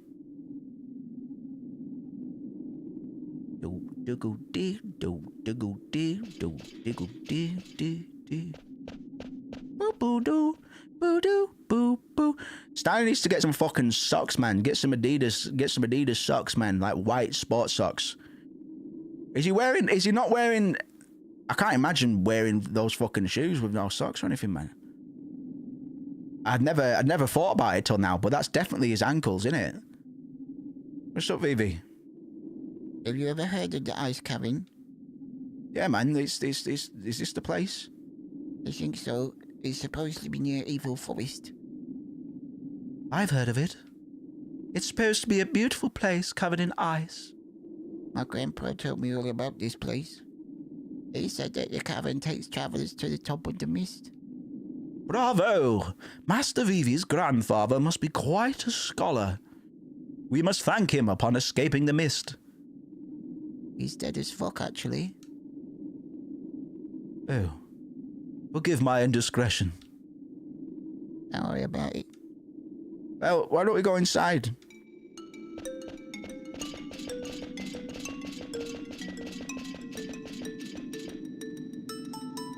Ba-dum-bum-bum-da-ba-dum. Just a reminder, fellas, not to keep your arms bended most of the time, otherwise you can get cubital toe syndrome, and it hurts. Fucking does, man. Yeah, I've got crunchy elbows now. I'm fortunately over a lot of the woes that I used to have. I had very mild tendonitis for a long time. Well, I still do, but it's nowhere near as pronounced as it used to be. But whenever, you know, when you stretch your arms and like your tendons and stuff and your elbows, sort of, mine will go like, mine are crinkly, they crackle. I've got like loud elbows when I stretch, so I'm probably I've signed up for arthritis already myself. Seeing the actual cavern is so much better than reading about it. Oh, how pretty. I wonder what kind of flower this is. Princess, please don't touch anything. Can we get moving? I'm fucking freezing my balls off. My mum toured this net. Yeah, man, anything, it's shit. Like, even now, I've got a bit on my forearm here just from interacting with this, man. It used to be really bad. But that's, yeah, that's caused me one of my jobs in the past. Just from overworking, man. That sounds like a peppermint. Yeah, that's a good way. I might won't pick it up. I don't want to turn the gain up, but yeah. I feel that. What a strange wall. There's got to be something behind it. Yeah, man, Steiner's... I can't believe I've never noticed Steiner's ankles before. Yeah, that's it. I had my arms on my fucking chair, man, but fucking... Great reminder. My ping and the rinky finger... Goes completely numb if I play too many... Yeah, careful with that, man. It snowballs pretty quickly, I found. Like, just doing graphic design for too many hours of the day, man. Wasn't asked of me, I just did it. You know, it's like Uematsu working on Final Fantasy 9. Just went ham for my own personal stake, my own personal pride. And destroyed my arms, man.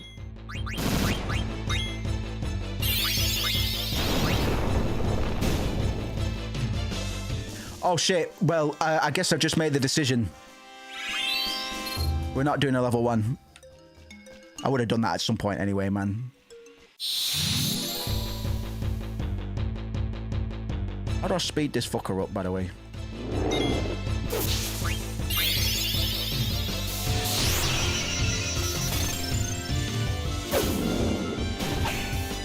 I've got auto, but have I got speed up on its own? Whatever. It's going pretty quick anyway.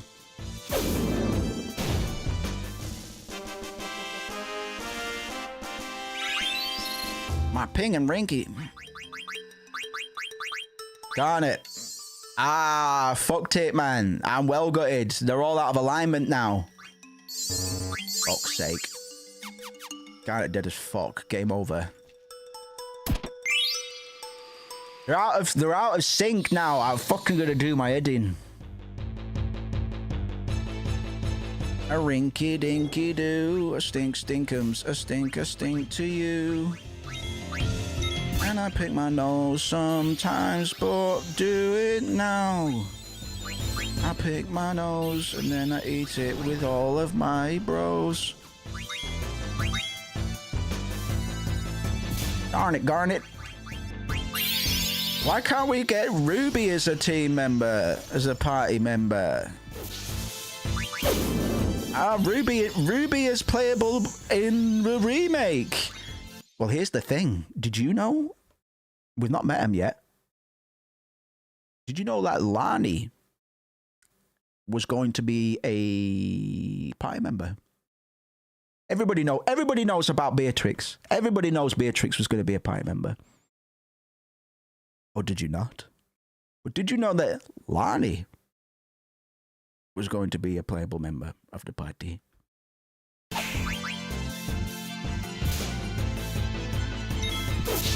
Everybody knows about Garnet, man. I'm tempted to get the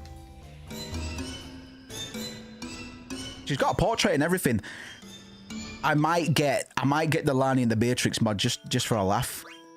Just for a laugh. Now that we're not doing an ultra serious level 1 playthrough, I can kind of be naughty a bit. Might see what they've done. Beatrix was taken out. We were supposed to get Beatrix when you could probably imagine when we were going to get her. Think Invasion of Alexandria. But she was too powerful, dog. Too powerful. There's a lot of cut content in this game, man, but I'm quite good about Lani, I have to say. I really like Lani's design, man. And she's got a very defined silhouette. And she's not a white person either, which is kind of cool, considering everybody else we get is, apart from Vivi, is a white boy or girl. So maybe we'll get the Lani mod just to fuck about, man. Because I bet if you think about it, without me pointing it out, if you are familiar with 9, I bet you could probably imagine when abouts you'd get Lani as well.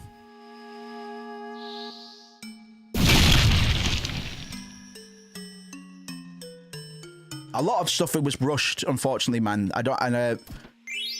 We'll try and get an idea of who's to blame for some of the cut content, man. But you know, maybe Sakaguchi changing a lot of things last minute didn't really help. But it's a shame because Amaranth doesn't get the best development either. He used to have a way bigger arc. And to be honest, Zidane, I won't talk on this yet. Even Zidane used to have a more pronounced character arc. A bit of a darker one, you could say.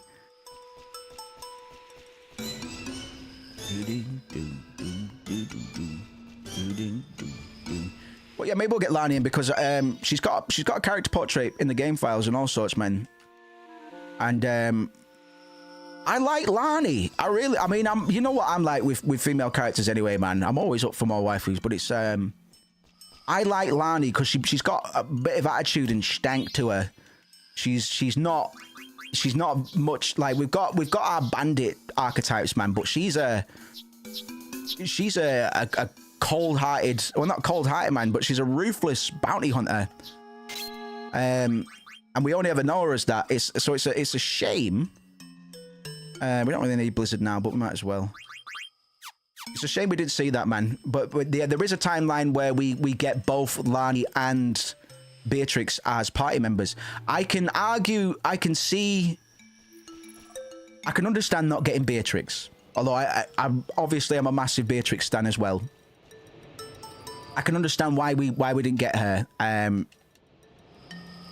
I never really thought about Lani until I found out that she was intended, and then it makes a lot of fucking sense because she does have a lot of characterization, man. She's not fleshed out, but she has more, arguably has more involvement with the party members' exploits than Amaranth does up until his major introduction, if you can call it that. Like, Amaranth doesn't really get properly introduced ever, you could argue. Hey, bro, what are you going to teach me today? Lots of neat stuff. I'm going to give you another interesting lecture today. Bing bong, a ding, dang, do.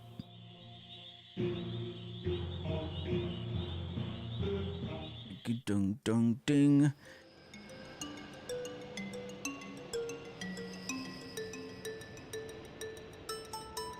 Ding dang dong do, ding dong do. Yeah, Lani's probably the one of the bigger bits of. I've got a bunch of notes on cut content, man. She would have started as a selfish mercenary, but gradually developed into a more heroic figure. her fighting style would have been similar to Amaranth's, but with focus on stealing magic-based items. Why was she cut? According to developers, Lani was cut due to time constraints and her story arc being underdeveloped compared to the main cast. Doesn't really work as an excuse, does it? Instead, Amaranth's character was expanded, and Lani was left as a minor villain. I mean, if I had to choose, I mean, I know we have a pretty female focused cast already, but if I had to choose, it's not that I don't like Amaranth. We won't. I should stop talking about these characters because we're not. We don't even know who they are yet. But yeah, what a shame. It's funny that they would see fit to mention that Amaranth's character therefore got more expansion when he. I don't really see much proof of that, but it's fine. It's fine. Amaranth has an arc, and I guess that's the best we could say about him.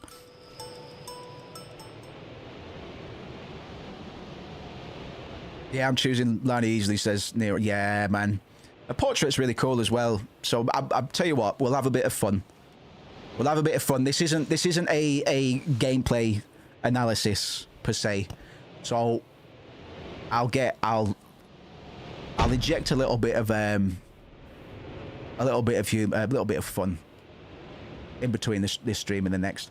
We wouldn't be unlocking her for a while anyway. But I'll get Lani, I'll get Beatrix, and maybe we'll get because I can get the Tantalus boys and yet unrevealed antagonist as well, which is interesting.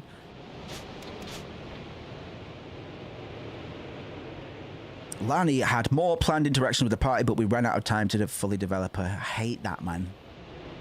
I hate that. Fucking capitalism. I fucking have to keep things moving. Can you imagine? Because we're also missing a fourth continent as well. It was we don't know much about the planned fourth continent, but it may have been a more developed version of the Forgotten Continent, originally designed as a larger explorable area. Some early art suggests, which I'll try and dig up, suggest it could have been a lost kingdom, possibly linked to the Summoners, well, Ico's and Garnet's people. But the size of the game was already pushing limitations, and an extra continent would have required significant resources, which we've already kind of gone into in terms of Sakaguchi's late changes and stuff. So some of the ideas were folded into Terra, which was also originally going to be much larger as well. But yeah, Sakaguchi's been on record saying there was originally a fourth continent, but we had to consolidate its contents into Terra, effectively. Yeah, there's quite a bit of content. We'll introduce it gradually. So, characters falling asleep. Zidane's the only one awake. Why? I wonder.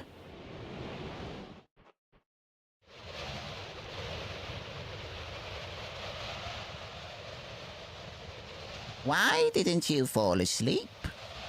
You should be dead by now. Are you the one causing this blizzard?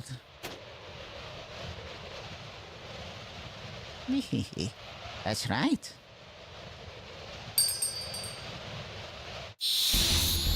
So one of the tougher, but especially on a level 1 playthrough, I have done this fight on a level 1 playthrough, but even without doing the level 1 challenge, this fight can be a bit of a doozy, man. For the first of all, it's a 1v2. Not only is it the first actual boss fight that we've had on a solo basis, we're up against not just one but two motherfuckers.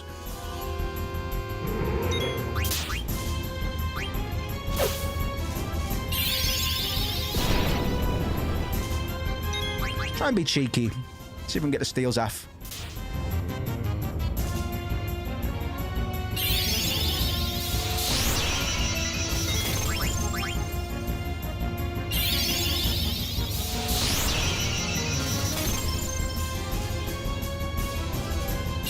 Yeah, I might need a reset. Yep. Yeah, this one was sketchy for me. It's tricky, man, because I'm still going to try and go for the fucking items like an idiot. Oh, that's nice. That's nice of the game. Yeah, this bike can be an asshole. Definitely one of the ones I struggled with when I was first playing through 9. But it is very possible to do on a level 1 playthrough. It is what even on a level 1 playthrough, this is one of the hardest encounters in the entire game, really. Just because you're on your own, man. If you had any number of party members joining in, it'd be a fucking breeze. But the fact that you're on your own and you have to weave attacks in between these two, tricky dicky. Mithril dagger, fucking yes. I might settle for that. I got one more, fuck it. Remedy.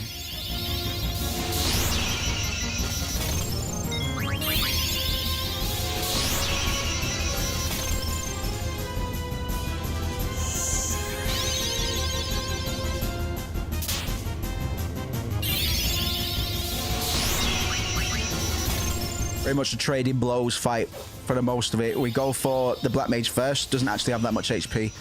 And by the time we get the Mage down, we should have Trance, which is going to make killing the Sea Lion a lot easier.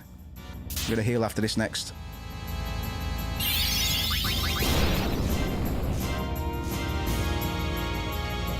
Generally, if you get your restoring spells and items in quickly, they'll take priority in the queue. But if the game's already decided, it's already queued up like Sea Lion, you fucked. Doesn't matter. So you really have to be quite quick and getting your heals in this fight. 1 or 2 more and Black Mage should be dead. Black Waltz, sorry. There we go. We need to be careful, man, because if we go too hard on Sea Lion, he's going to hit us with his big attack. So if we get 3 hits in, and then we use Tidal Flame, and that should be enough to kill him. This might actually queue up perfectly with when I get Trance.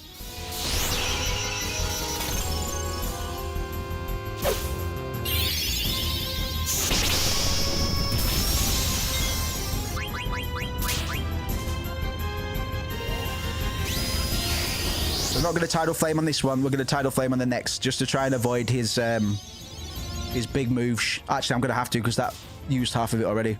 It's fucking. It'll be fine. It'll be fine.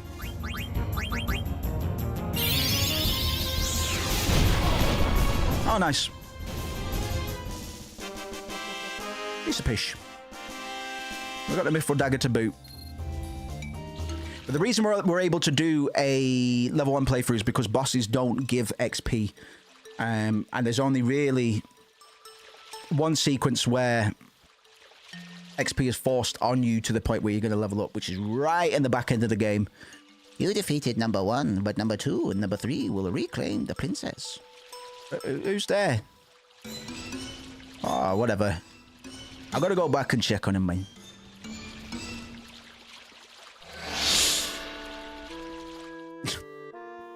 Knobheads. Ding dang do, ding dang do. Bum bum bum, dee doo dee doo.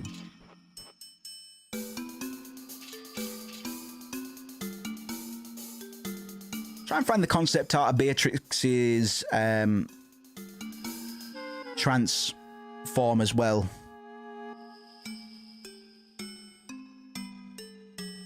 But yeah, the main reason that Beatrix was removed as a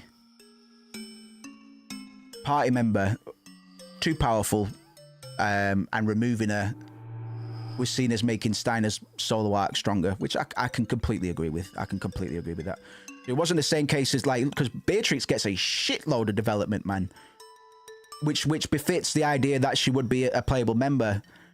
So it's no real coincidence that a lot of people are like, ah, man, I wish they just put Beatrix in.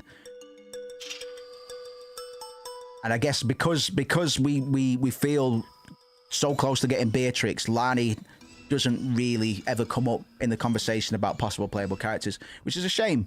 But now, when I found out that was a possibility, I was like, oh shit, man, that's a shame. It would have been good to have one non-white person that wasn't Vivi, and I mean Vivi's a fucking toy anyway. Sorry, no, he's a Pinocchio boy. He's a Pinocchio boy. Well, I'm glad everyone is safe. Shall we move on? Zidane, is something bothering you? Ah. It's nothing. It's nothing. It's nothing. I had a feeling we'd be finishing at Dali. We're going to get to the next little town, and then perfect time to bookend it for tonight, I think. Unless people would like me to go for an extra hour, but I'm trying to be considerate of people's time, especially on a Monday, man. But Dali marks a pretty good bookend for tonight, to be honest. Bookmark, rather. We made it through the mist. Oh, the sun feels great. Look, there's a village.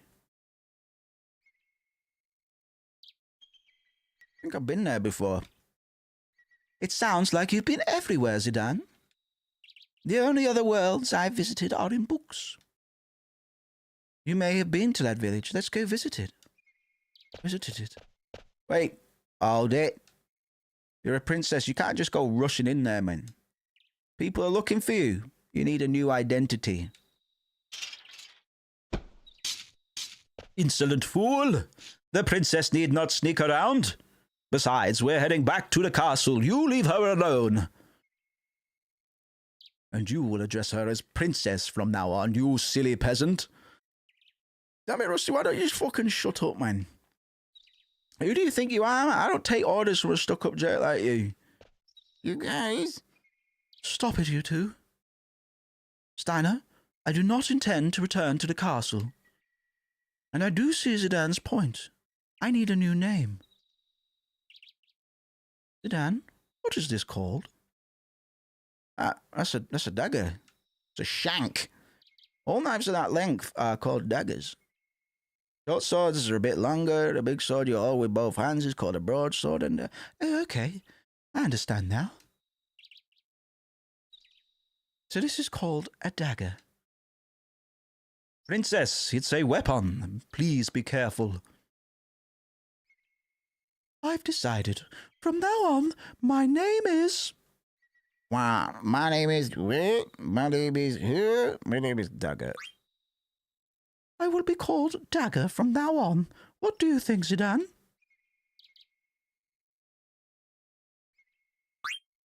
Great. Dagger, let's work on your speech. Try and sound more casual, like me. I shall try. No. What would Vivi say? Just say, alrighty. Oh, alrighty. You're getting the hang of it. Well, let's go.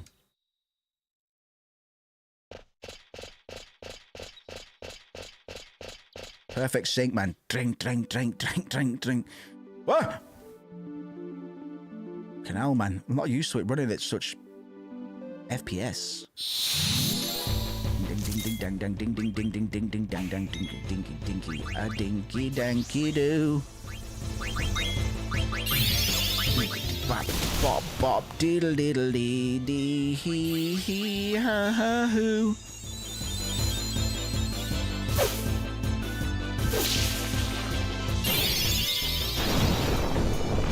Right, this is so much slicker with the faster battle loading times, man. I have to say, this game can be a little bit painful at times. Random battles, we've streamlined this a bit. The game definitely flows into combat a little bit slicker than it usually does. Let's go get the Stellasso coin. Actually, I don't think we can yet, can we? My coffee smells delicious. Fuck off. Why did you say that to me?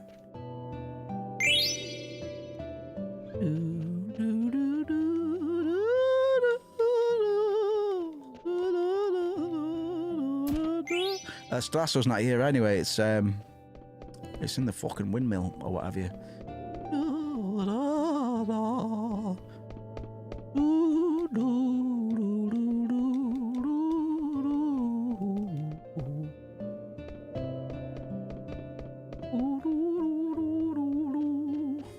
Right.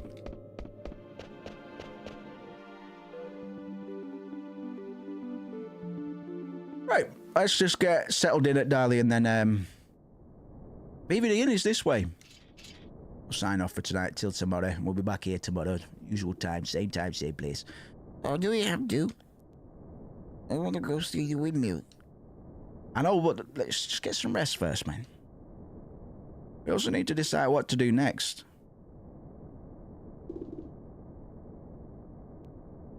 Look at this party setup, man. Fucking perfect. You've got all the archetypical, or most of the archetypical Final Fantasy classes represented here. You've got White Mage, Black Mage, Knight, Thief. Perfect.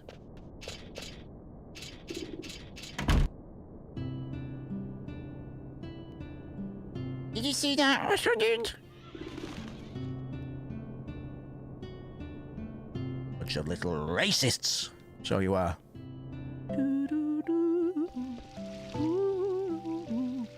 Sleeping on the job. Hey!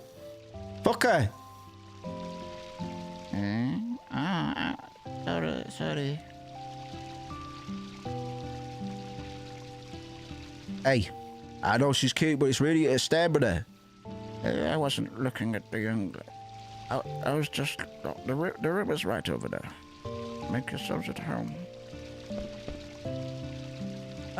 Zidane, where will I be staying? The same room, where else? But Zidane, I mustn't... I understand how you feel, but these country inns don't have private rooms, mate. Get inside, everyone.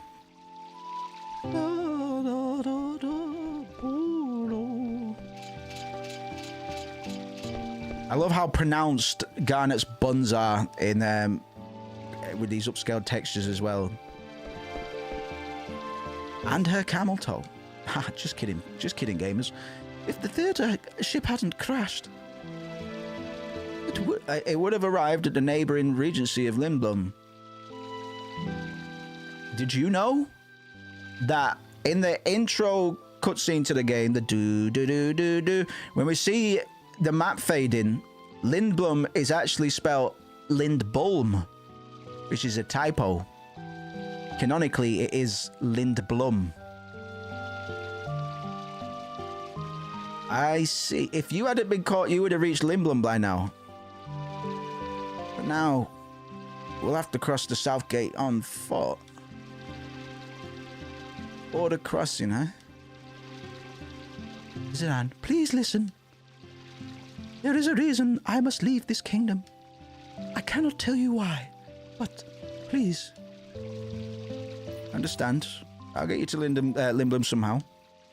I've heard enough. Princess, you cannot trust the words of a thief.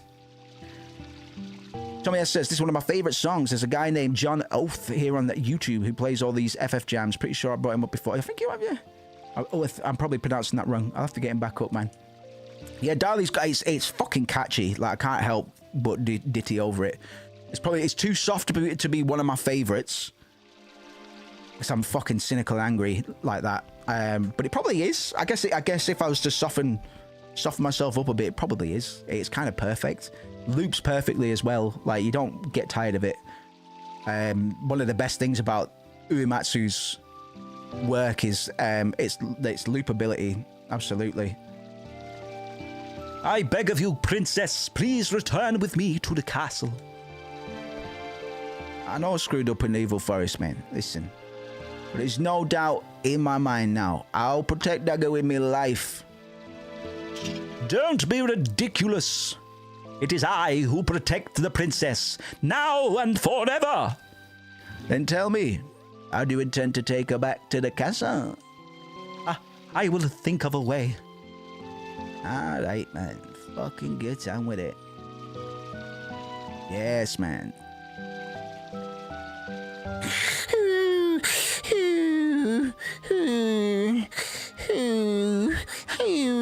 the fuck's going on with it? Is he dying? Why is he breathing like that? Master Vivi. He was tired, man. Well, you had to go on a tirade. What? Let's go to sleep. It's too fucking bright, man. Draw the curtains.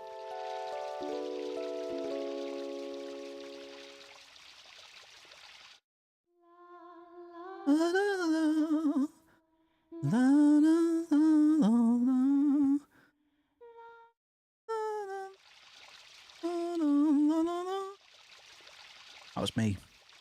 All me. I've never heard a song like that before. Was that Dagger singing? Oh, everyone's up already. Wonder where they went. Right, we'll fucking leave it there. We'll leave it there. That's a good time to stop, I think. Because now we get, this is the end of our tension cycle. We get a little bit of release. Straight back into tension. Release. Tension. Release. Tension. Release. All the way up until the end of disc 1. It just fucking flows like that, man. Like fucking butter. Like a lake of butter. Like an ocean of butter. It just goes like that, man. It's fucking buzzing. Thank you very much, everybody. I'm fucking stoked to be playing this again. Both in my own right, but to be able to talk about it. It's a good time. Tomorrow we've got a lot more to talk about as well. I wouldn't front load this one with too much trivia exposition, because we'll be getting into everything that we discussed today a little bit more as we progress. I will take off for tonight, and don't worry about it too much. And he didn't miss too much, although might be worth checking out the very beginning cutscene and our quick discussion on that, just for the setup. You needn't stick for the whole thing, but it might just fill in any of the blanks that might be there. Yes, I will be back here tomorrow, same time. I'm keeping these midweek ones a bit shorter than we were doing with Final Fantasy VIII, 4 hours instead of 5.